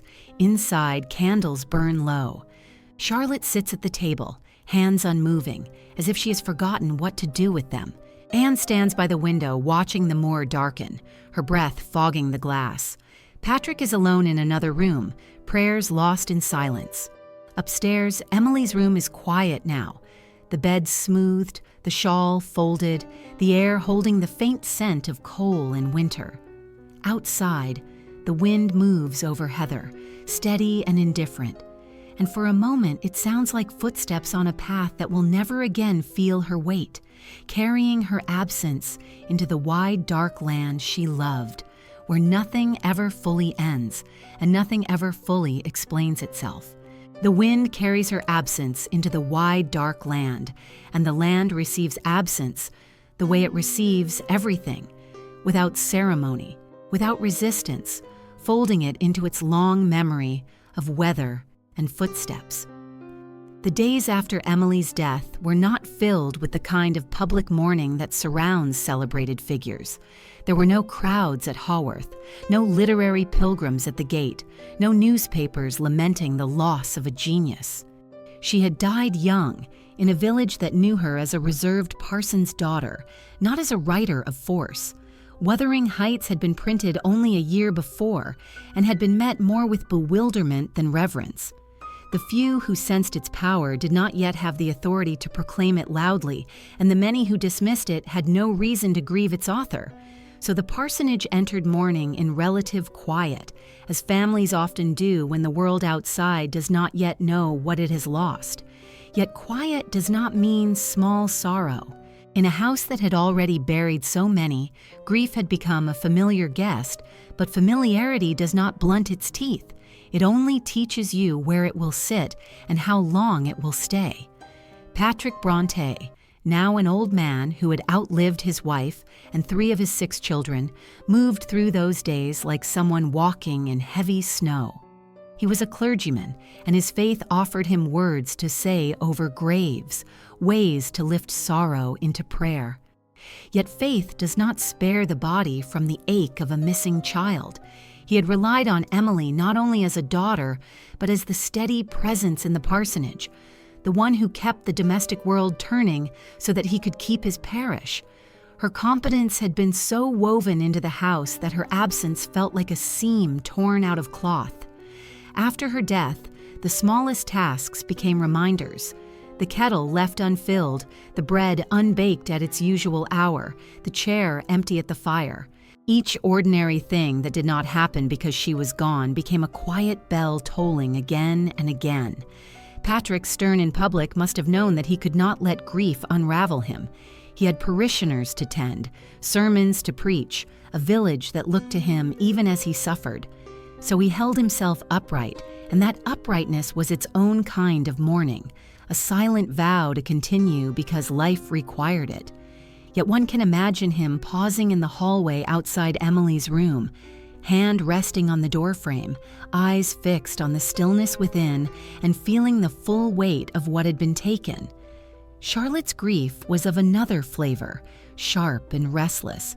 She had been the sister who urged Emily toward publication, who pushed her into the world under a hidden name, who sat by her bed pleading for a doctor, and who watched her walk downstairs like a faltering eagle. Now she was left with the ache of survival and the ache of responsibility. She would later write of Emily's strength, trying to honor her. But in the first raw days after death, honor is not the first thing a heart finds. First it finds disbelief. First it finds anger at powerless fate. First it finds the mind looping back through every moment, asking if one sentence said differently, one plea made earlier, one act of force taken against Emily's will could have changed the ending. Charlotte was not a woman who easily lets perplexity rest. Her imagination ran fast, and now it ran through grief's labyrinth. She likely felt guilt for not saving Emily, though saving a person who chooses her own path is a burden no one can fully bear. She likely felt fear, too, because the parsonage was now emptier than ever, and the world she had long wanted to enter now looked more dangerous without Emily's steady presence behind her. Grief, for Charlotte, did not settle quietly. It moved her, pressed her to speak, to write, to shape the story before others shaped it for her. Anne's sorrow was quieter still, almost too quiet for the household to see clearly, because Charlotte's anguish was louder and Patrick's grief held itself behind duty. Anne had been the sister closest to Emily in companionship of spirit. Their shared walks, their secret gondol world, their mutual trust had been a long rope across years, and now that rope had been cut. Anne's gentleness was often mistaken for fragility, but her grief now revealed another side, a steady, deep mourning that did not spill outward in dramatics, but that could sink into the body like winter damp. She had seen Emily's will hold to the last, and she had loved her on those hard terms. Now she moved about the parsonage as if walking through a dream whose texture had altered. She could not turn to Emily for the quiet understanding she once relied on. The more paths they had walked together would never again carry both their steps. If Charlotte's grief asked questions, Anne's grief sat with the unanswerable. The burial itself was simple, as burials were in Haworth, for deaths were common and the churchyard close. Emily was laid to rest beneath the church floor, in the cool, dim space where the Brontë family graves already gathered. The service was held in the parish church, the same church whose bell had sounded through her childhood and whose stone walls had watched her pass almost every Sunday. The village came, of course, to pay respect to the parson's daughter. There may have been whispered stories about her oddness, her silence, her walks alone on the moor in bitter weather. Yet such whispers are thin beside the plain sight of a coffin. The moor wind, if it blew that day, blew as it always does, not changing its tune for grief. The churchyard stones outside looked on with their familiar, lean veterans of too many funerals to be startled by another. In that sense, Emily's burial was both ordinary and unbearably singular. Ordinary because Haworth had buried many, singular because no other grave held precisely that fierce, secret, world-making life. After the funeral, the parsonage entered a new arrangement of living. Emily had been the quiet engine of the household. Without her, the work of keeping home fell more heavily on Charlotte and Anne. They did it, of course, because necessity allows no pause. Yet every task carried the ache of comparison. Every loaf baked by another hand tasted faintly of her absence. Even the dog keeper, once her constant companion, wandered restlessly, searching for his person, sniffing at her door, and then lying down with a puzzled sorrow animals express in silence. The house itself seemed altered, not only by emptiness, but by a kind of recoil, as if it knew that the one who belonged most fully to it was gone. Outside, the moor continued its long, indifferent life. The heather browned in winter, frost cut the grass, snow lay thin, then thick, then melted into mud. Villagers walked their paths, children played in lanes, sheep moved in clusters like pale stones under the sky. Emily's absence did not stop any of this. Yet for those in the parsonage, the moor was no longer only a landscape, it was a memory field. Every ridge and hollow carried her footprint. Every gust of wind sounded like something she might have loved to listen to. The very vastness that had once been her refuge now threw her absence into sharper relief. If she had belonged to anything in this world, she belonged to that moor. Now the moor belonged only to memory of her. In the quiet that followed, another shadow grew because death seldom comes alone to a family already weakened. Anne had been unwell even before Emily died, her cough and fatigue often masked by her gentleness and her reluctance to add to the household's worry. The strain of nursing Branwell and then Emily, the grief that settled upon grief, all of it began to press on Anne's body more heavily. Charlotte noticed. Patrick noticed. The house that had just folded Emily into its past now sensed another future loss moving toward it. This knowledge, hovering unspoken, shaped the air of the parsonage during that winter. They lived in a corridor between mourning and fear. They continued writing because writing was their way of breathing, their way of keeping the dead close without drowning in them. But the writing now carried a new weight, the weight of being the last voices left to speak for the family. Let this part end with a soft image of aftermath, not as a conclusion, but as a doorway into what comes next. Night has fallen on Haworth in the weeks after the funeral. The parsonage windows glow faintly against the dark slope of the village. Inside, Charlotte sits by a small lamp, her pen hovering over paper she has not yet marked. Anne rests in a chair near the fire, shawl drawn close, her face pale in the warm light. Patrick's silhouette moves slowly past the door, stopping a moment as if to listen, then going on. Upstairs, Emily's room is still, the bed made, her few belongings arranged too carefully to touch. Outside, the wind crosses the moor with its old steady voice, and in that voice there is no comfort and no cruelty, only the endless continuation of a world that remembers by enduring. The sisters listen to it without speaking, each hearing something different in its weather, and somewhere in that, listening, a new chapter of their fate is already beginning. The new chapter was beginning even as they tried to hold the old one open a little longer, because grief does not pause for our readiness. It moves like weather following its own law. Winter in Haworth after Emily's death was a season of quiet rooms and careful hopes. The parsonage lived under a thin glaze of mourning, yet its two remaining daughters still rose each morning, still kept the hearth alive, still read, still wrote. Their writing now had the feeling of a lamp in a narrowing corridor, not merely a pastime, but a way of keeping breath steady when the air is cold. Anne's second novel, The Tenant of Wildfell Hall, had appeared not long before Emily died, and though it received attention of its own, Anne spoke of it without display, as if art were only another form of plain duty. Charlotte's Jane Eyre, published earlier in 1847, had suddenly lifted the Bell name into public notice. Letters arrived for Currer Bell, invitations, praise, questions, and the publisher pressed for more. Charlotte, who had long dreamed of a life wider than Haworth, now found that wider life knocking at her door even as the house behind her grew emptier. Fame is a strange companion to grief. It offers light, but the light can feel harsh when you are still mourning. It asks you to step out just when your heart wants to curl inward. Charlotte stood at that crossroads with a mind both hungry and wounded. She could not stop living because Emily had stopped. Yet every step forward felt like leaving Emily behind in some moral sense, as if devotion required stillness. In truth, devotion sometimes requires the opposite. It requires carrying the dead in your work, in your memory, in the way you speak of them to a world that did not yet know them. There was then a quiet labor Charlotte began to take up, not because she desired control for its own sake, but because she felt a responsibility pressing on her like a hand on the shoulder. With Emily gone, and Branwell gone, and two older sisters long in their graves, Charlotte found herself the one left to speak for the family's name.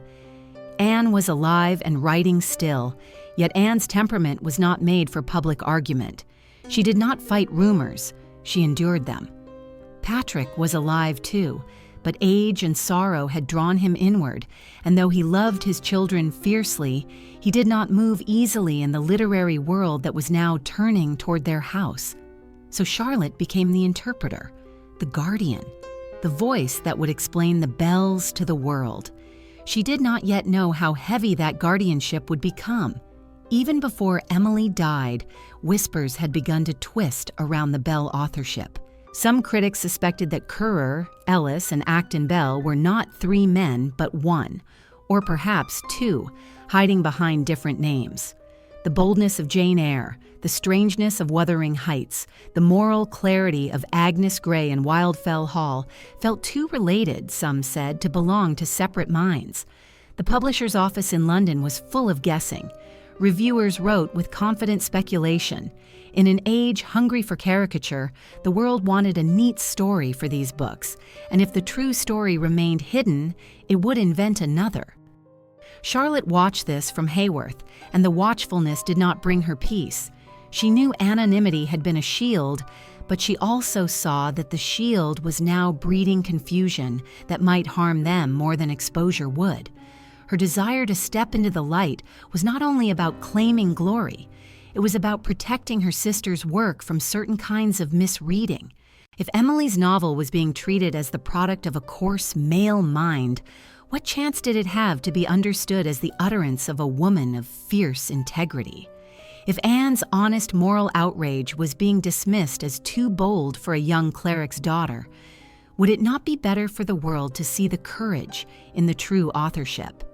So in 1848, while Emily was still alive but ill, Charlotte traveled to London with Anne to meet the publisher and prove their identity.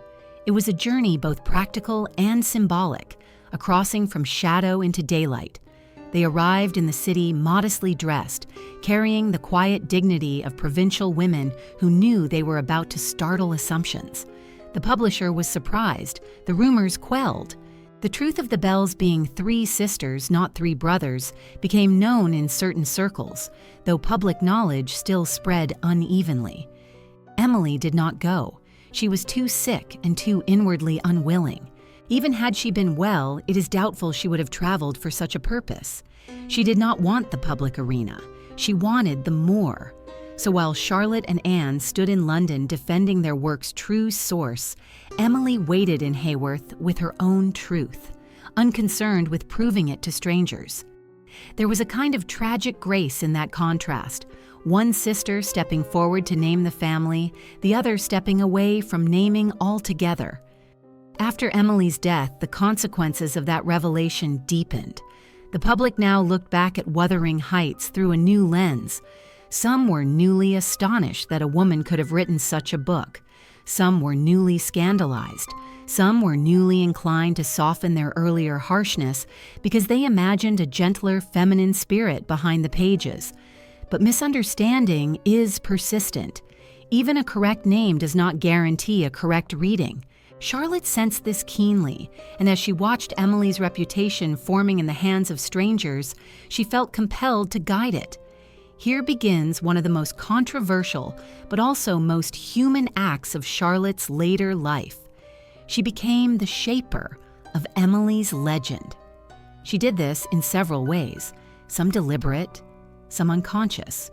She wrote a preface to the 1850 edition of Wuthering Heights and Agnes Grey, intending to defend her sisters and to persuade readers of their moral seriousness. She described Emily as a creature of isolation and purity, almost untamed by society. Her genius sprung directly from more solitude. She insisted that Wuthering Heights was no celebration of vice, but a stern, moral vision. She tried to explain what critics had missed.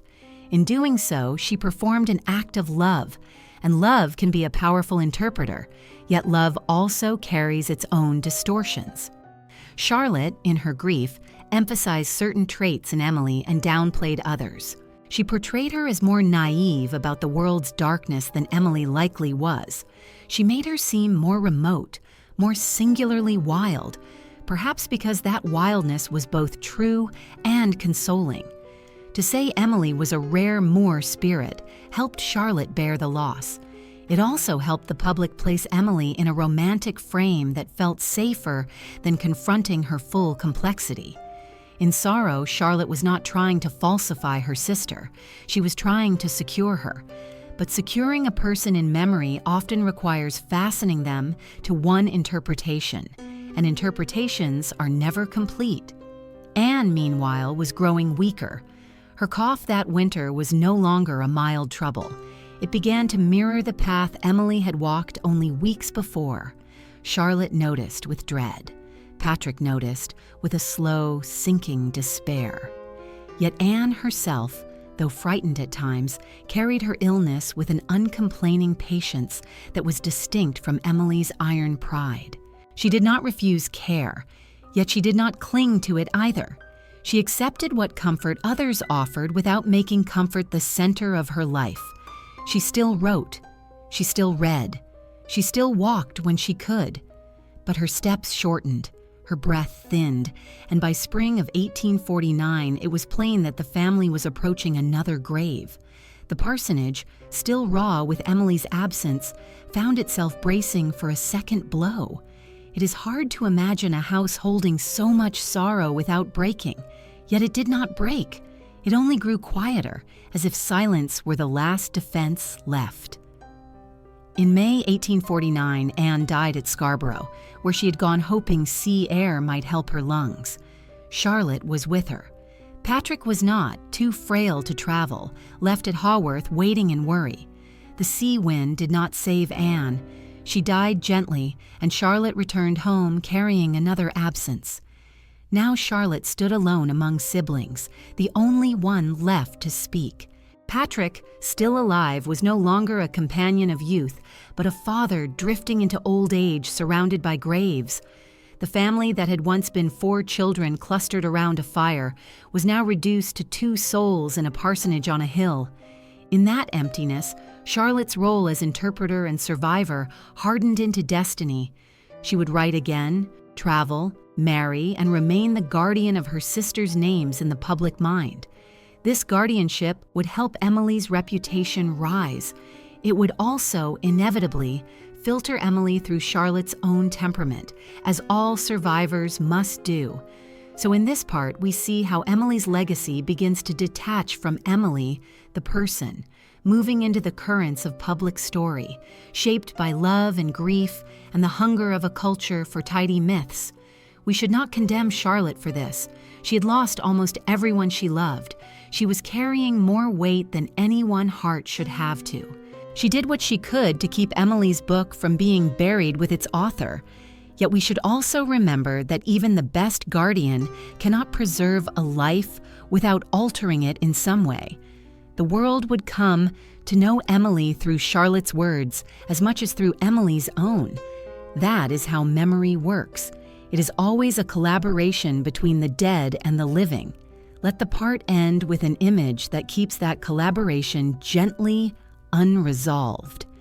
It is an evening in Haworth after Anne's burial. The parsonage is quieter than it has ever been. The fire burns low. Patrick sits in his chair, eyes closed, the lines of years in his face deep as weathered stone. Charlotte is alone at the table, a stack of papers before her, some her own, some her sister's. She lifts one small notebook, Emily's handwriting tight and slanting across the page. She runs her fingers lightly over the ink, as if touch could bring voice back. Outside, the moor stretches dark and vast, wind crossing it with the same old wuther. Charlotte listens to that wind, then lowers her head and begins to write. Not only a preface, not only a defense, but a bridge between her sister's silence and the world's loud need to understand. The candle flickers, the notebook lies open, and the words that will shape Emily's memory start to gather on the page, like mist forming over heather at night. The mist gathers, and with it gathers the long human habit of turning a life into a story neat enough to carry in one hand. After Emily's death, and after Anne followed her into the grave, the world did what it always does when confronted with brilliance that arrives without explanation. It began to build legends in the space where facts were few. Haworth was far from London, letters were scarce, and Emily herself had left almost no public trail. She had not traveled widely, had not belonged to salons, had not written essays announcing her views, had not courted friends who might later publish memoirs rich with anecdote. Even her Gondal manuscripts were private fragments, many destroyed or dispersed. What remained were Charlotte's recollections, a handful of neighbors' impressions, Emily's poems, and the single dark ridge of Wuthering Heights. From these pieces, the public tried to assemble a portrait, and because the pieces were sharp and strange, the portrait grew sharper and stranger still. Some made her a primitive prodigy, half savage, a creature who wrote as if guided by raw instinct rather than mind. Some made her a delicate saint, a pure recluse whose imagination somehow drifted into violence without ever touching it in life. Some made her a romantic heroine of seclusion, walking the moors in noble solitude, too high-souled for society's dust. Each myth carried a sliver of truth, and each myth also missed something essential. Emily was neither a brute nor a saint, nor a simple romance of loneliness. She was a human being of fierce integrity and deep feeling, and the very fierceness that made her art was the fierceness that makes her hard to reduce. The controversies around Wuthering Heights became the hearth where these myths were warmed. Readers who hated the novel insisted it must have come from a disturbed mind or a depraved experience. How else, they asked, could anyone imagine a love so jagged, a hatred so inheriting, a landscape so alive with human grief? They searched for real-life models as though the book were a coded diary. Who was Heathcliff? Who was Catherine? Which neighbor had been cruel like Hindley? Which local household had burned so bitterly? The search was understandable, because people often fear what they cannot categorize, and they soothe fear by pinning a label to it. Yet to read the novel as a veil over scandal is to miss its nature. Emily did not write in that way. She did not borrow her characters from mere acquaintance and then whisper them onto the page.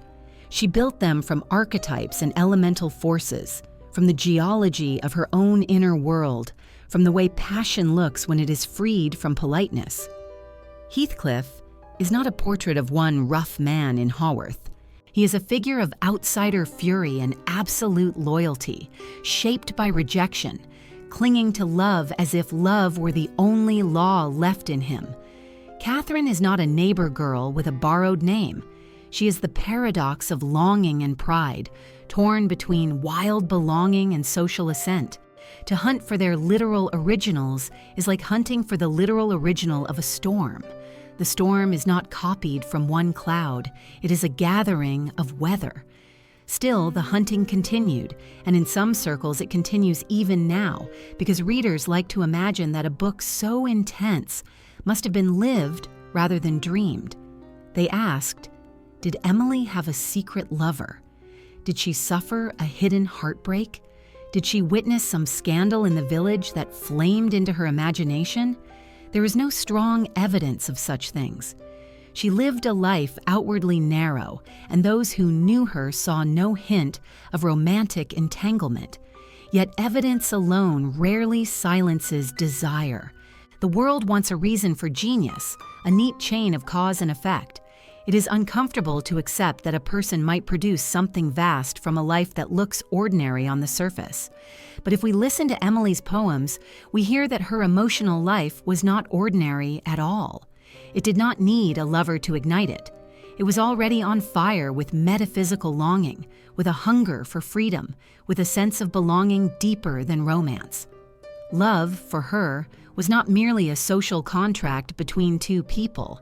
It was a force tied to identity, to place, to the soul's own boundaries.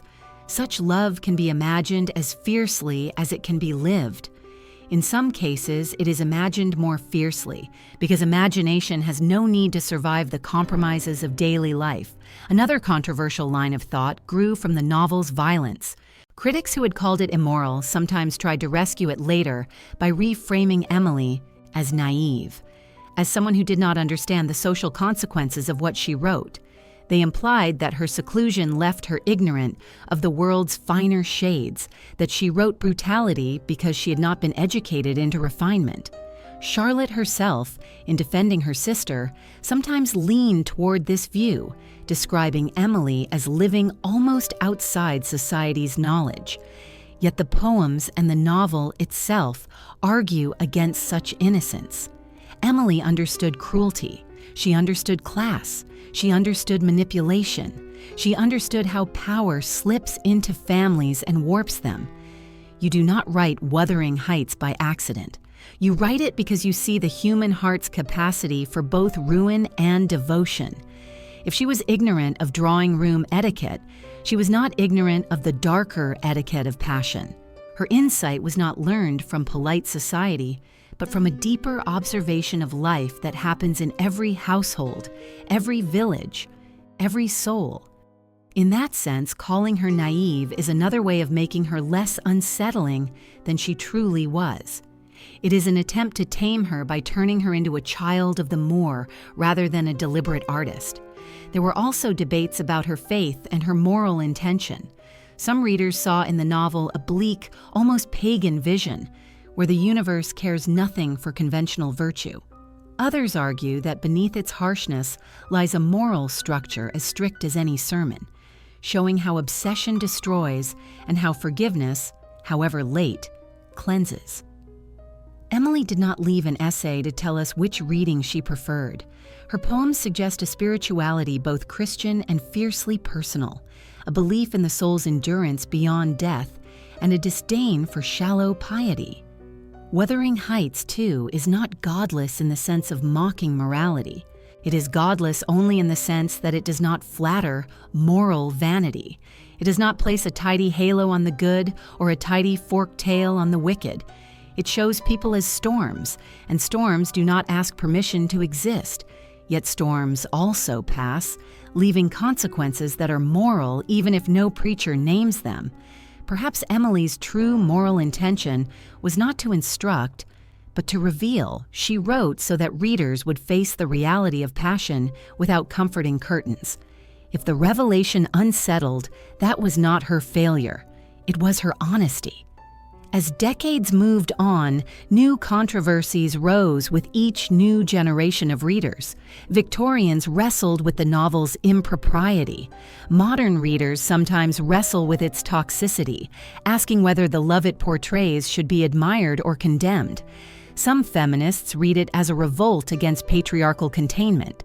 Some psychoanalytic critics read it as a landscape of trauma. Some Marxist critics read it as a fury against class rule.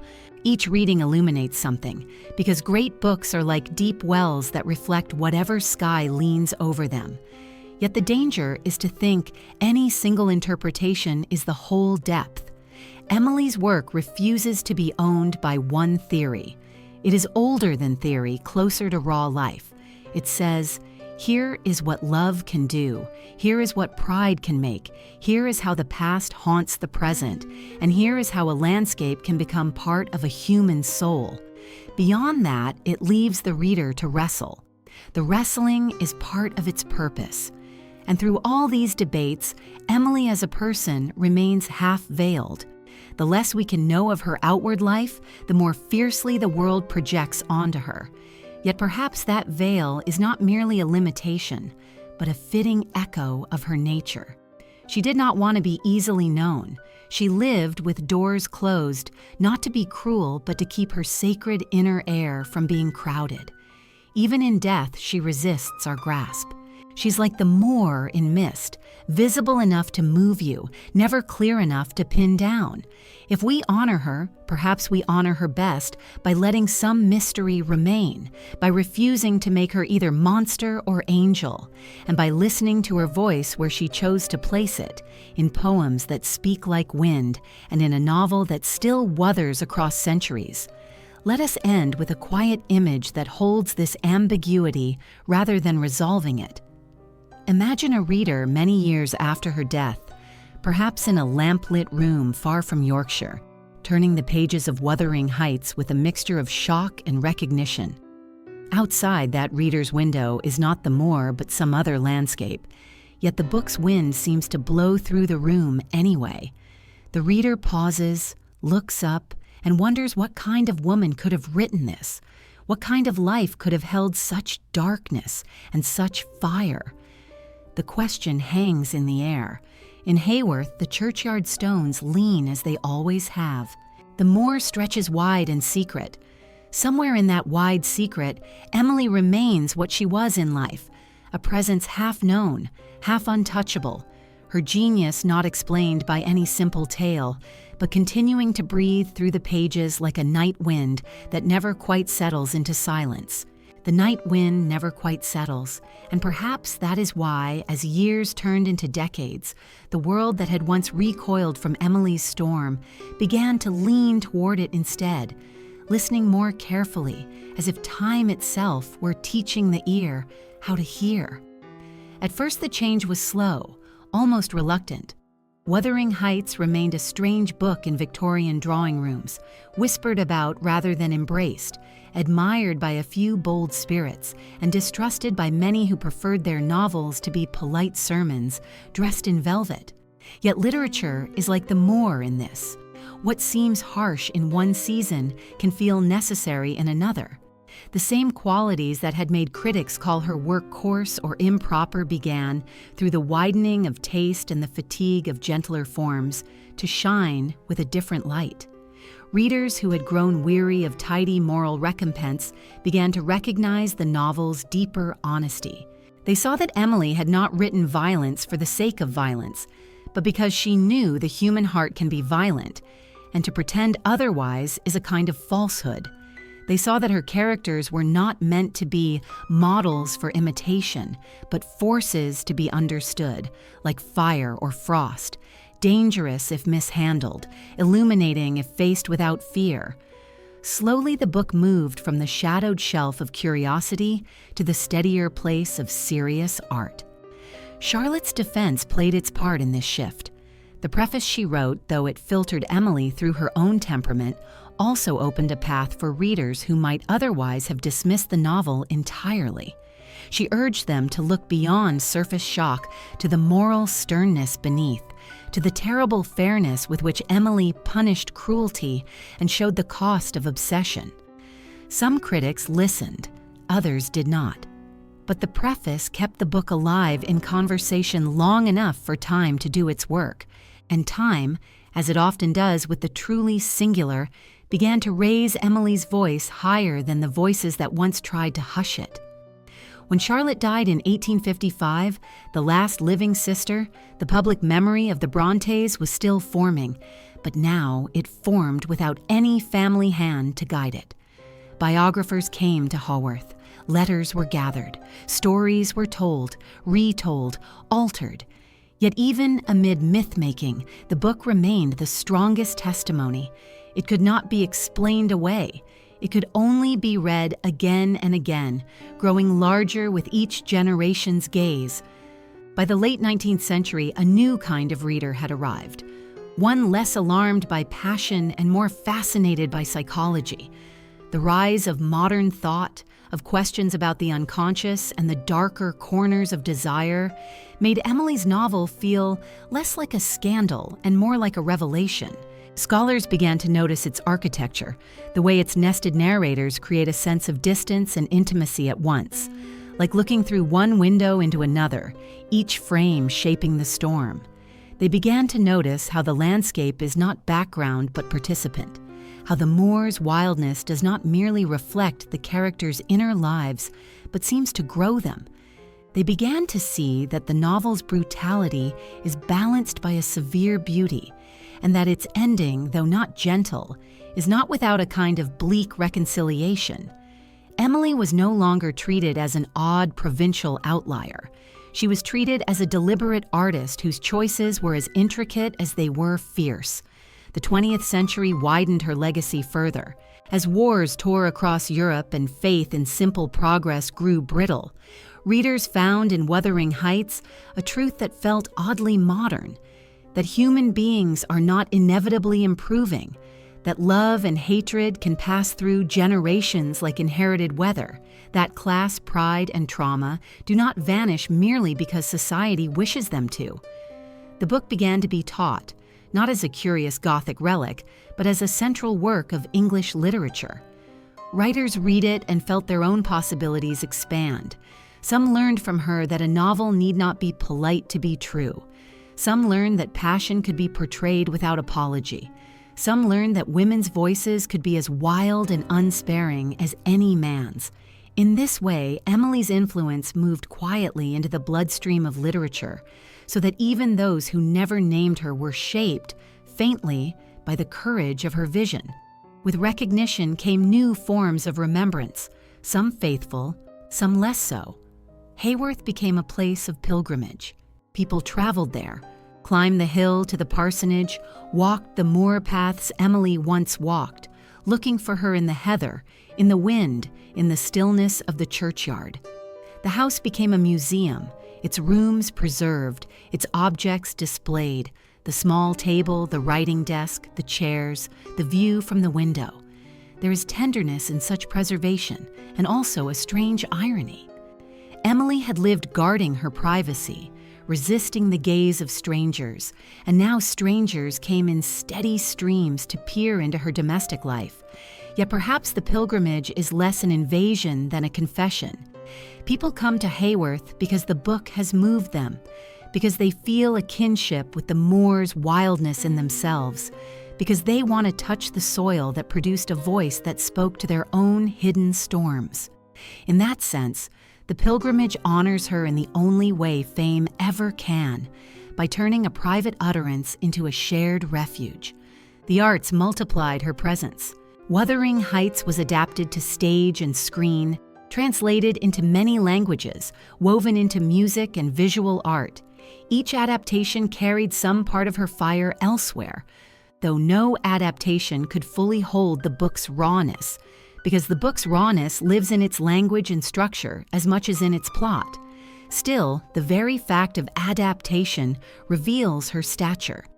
A work that people try to retell is a work that has entered cultural bone, and as each retelling rose, debate rose with it, because the novel does not allow comfortable agreement. Some romanticize the story into a simple tale of star-crossed lovers, softening Heathcliff into a brooding hero, and Catherine into a tragic muse.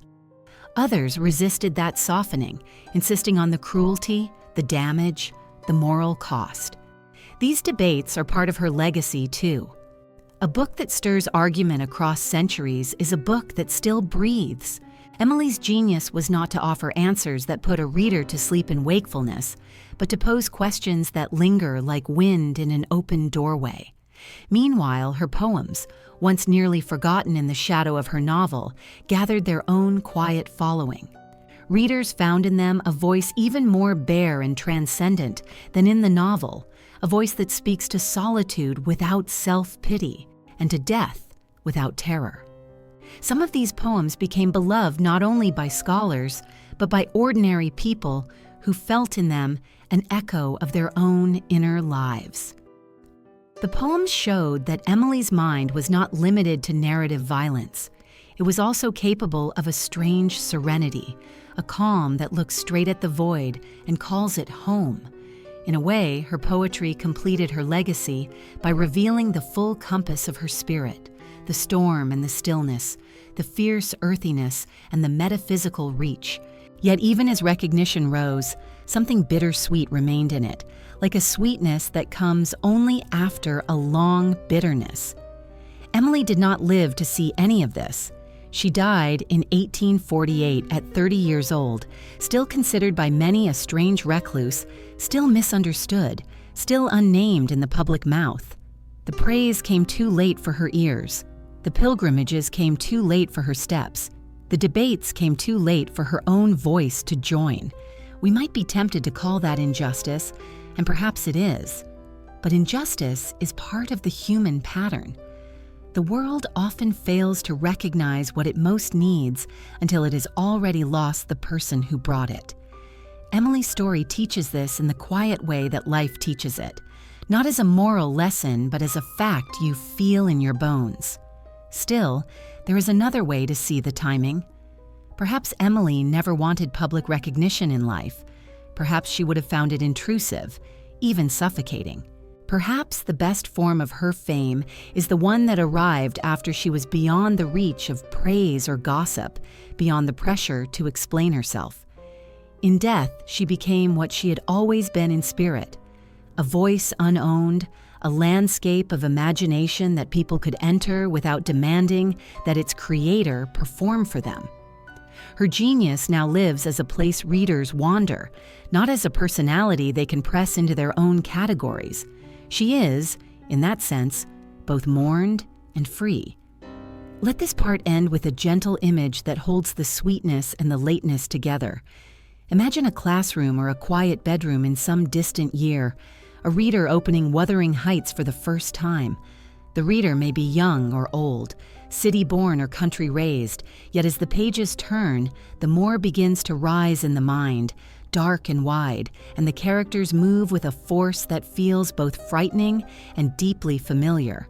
The reader pauses, perhaps shook, perhaps comforted by the honesty of what they have found, and looks out a window at their own night sky.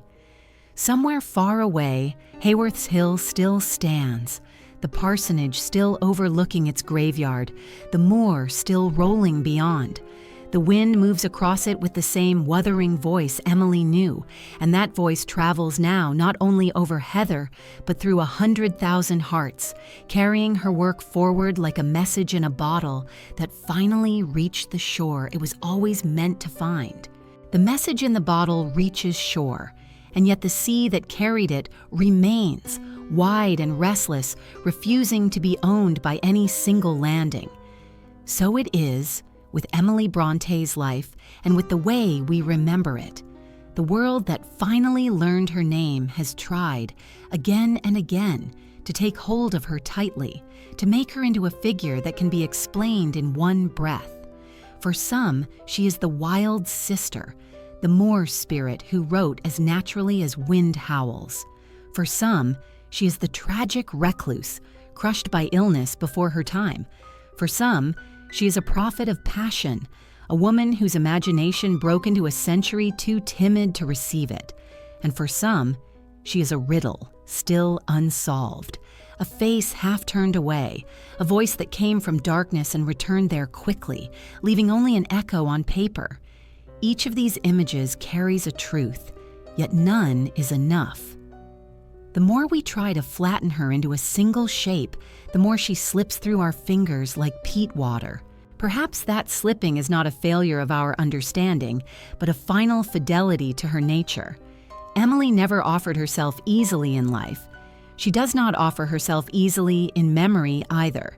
She remains, as she always was, a presence that asks to be felt rather than captured. If we look back with patient eyes, we see that her story is not a tale of loud rebellion. It is a tale of quiet refusal. She refused the city when it tried to claim her, not out of childish fear, but because she knew the air she needed.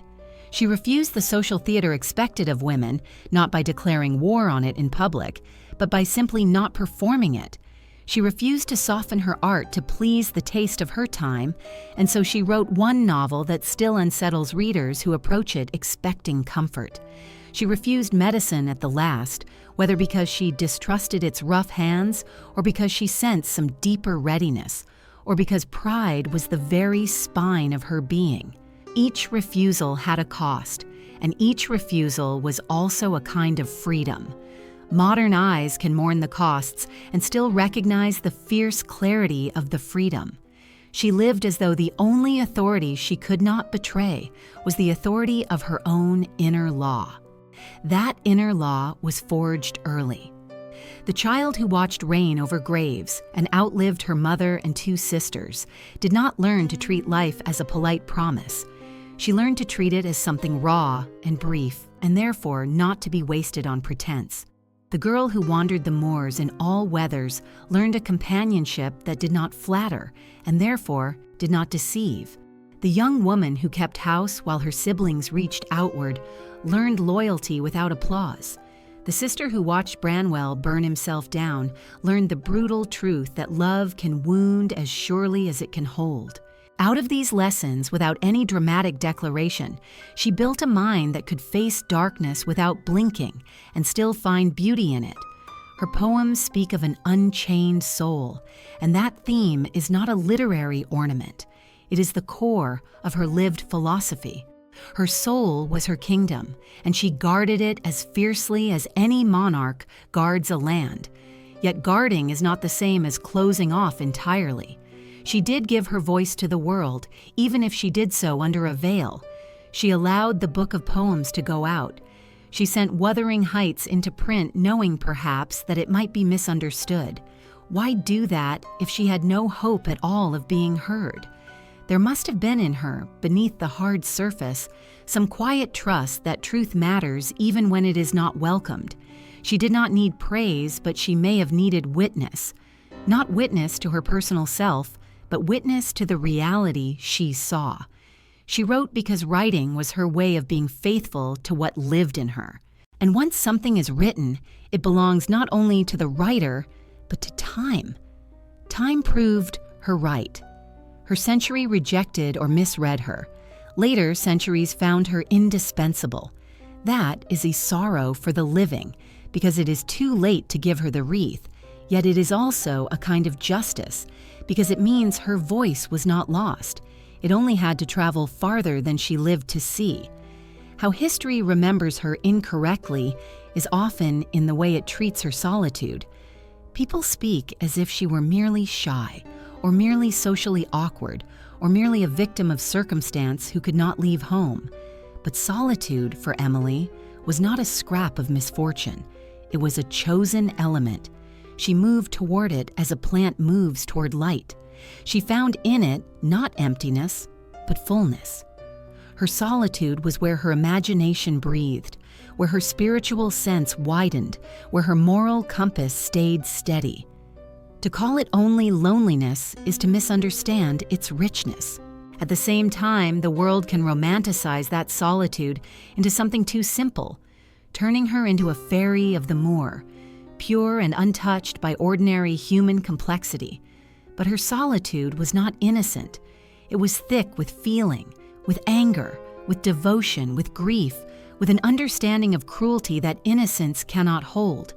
She was not a saint living above life. She was fully inside life. Only her life ran inward rather than outward. The moor did not lift her away from humanity.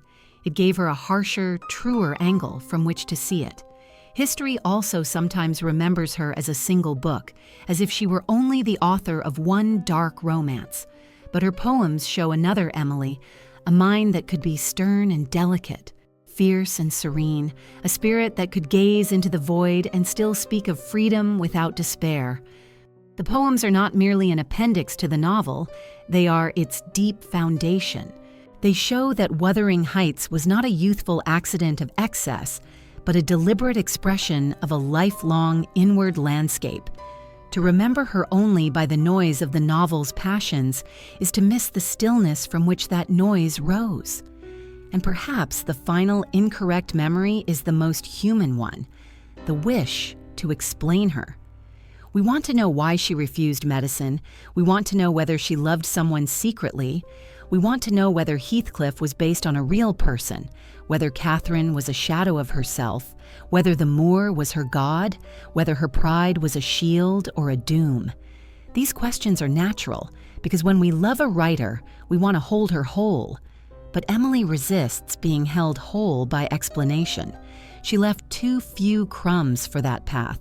She also lived in a way that suggests she did not care to be explained. She cared to be true. So, perhaps our gentlest act is to let a little unknowing remain, and to let her work be the place where she meets us, not her biography turned into a cage.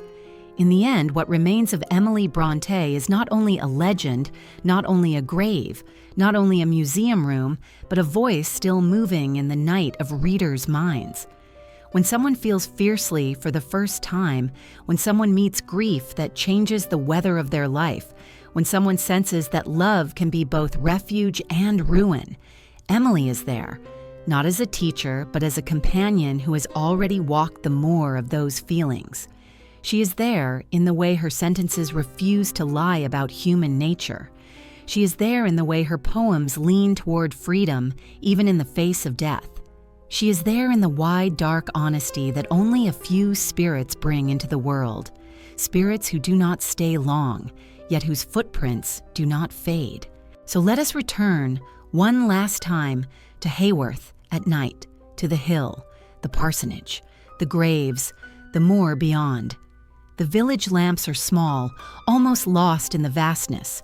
The churchyard stones are pale under moonlight.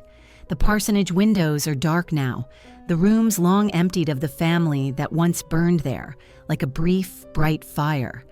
Yet outside, the moor is still alive with wind. The heather bends, the grass whispers, the sky stretches wide and indifferent and tender in its own way. Somewhere far from Yorkshire, you are listening, perhaps with your eyes heavy, perhaps with your thoughts drifting like smoke. If you keep silence a moment, you may hear that same wuthering in your mind, not as a fright, but as a lullaby of wildness and truth. It asks nothing of you, it only moves.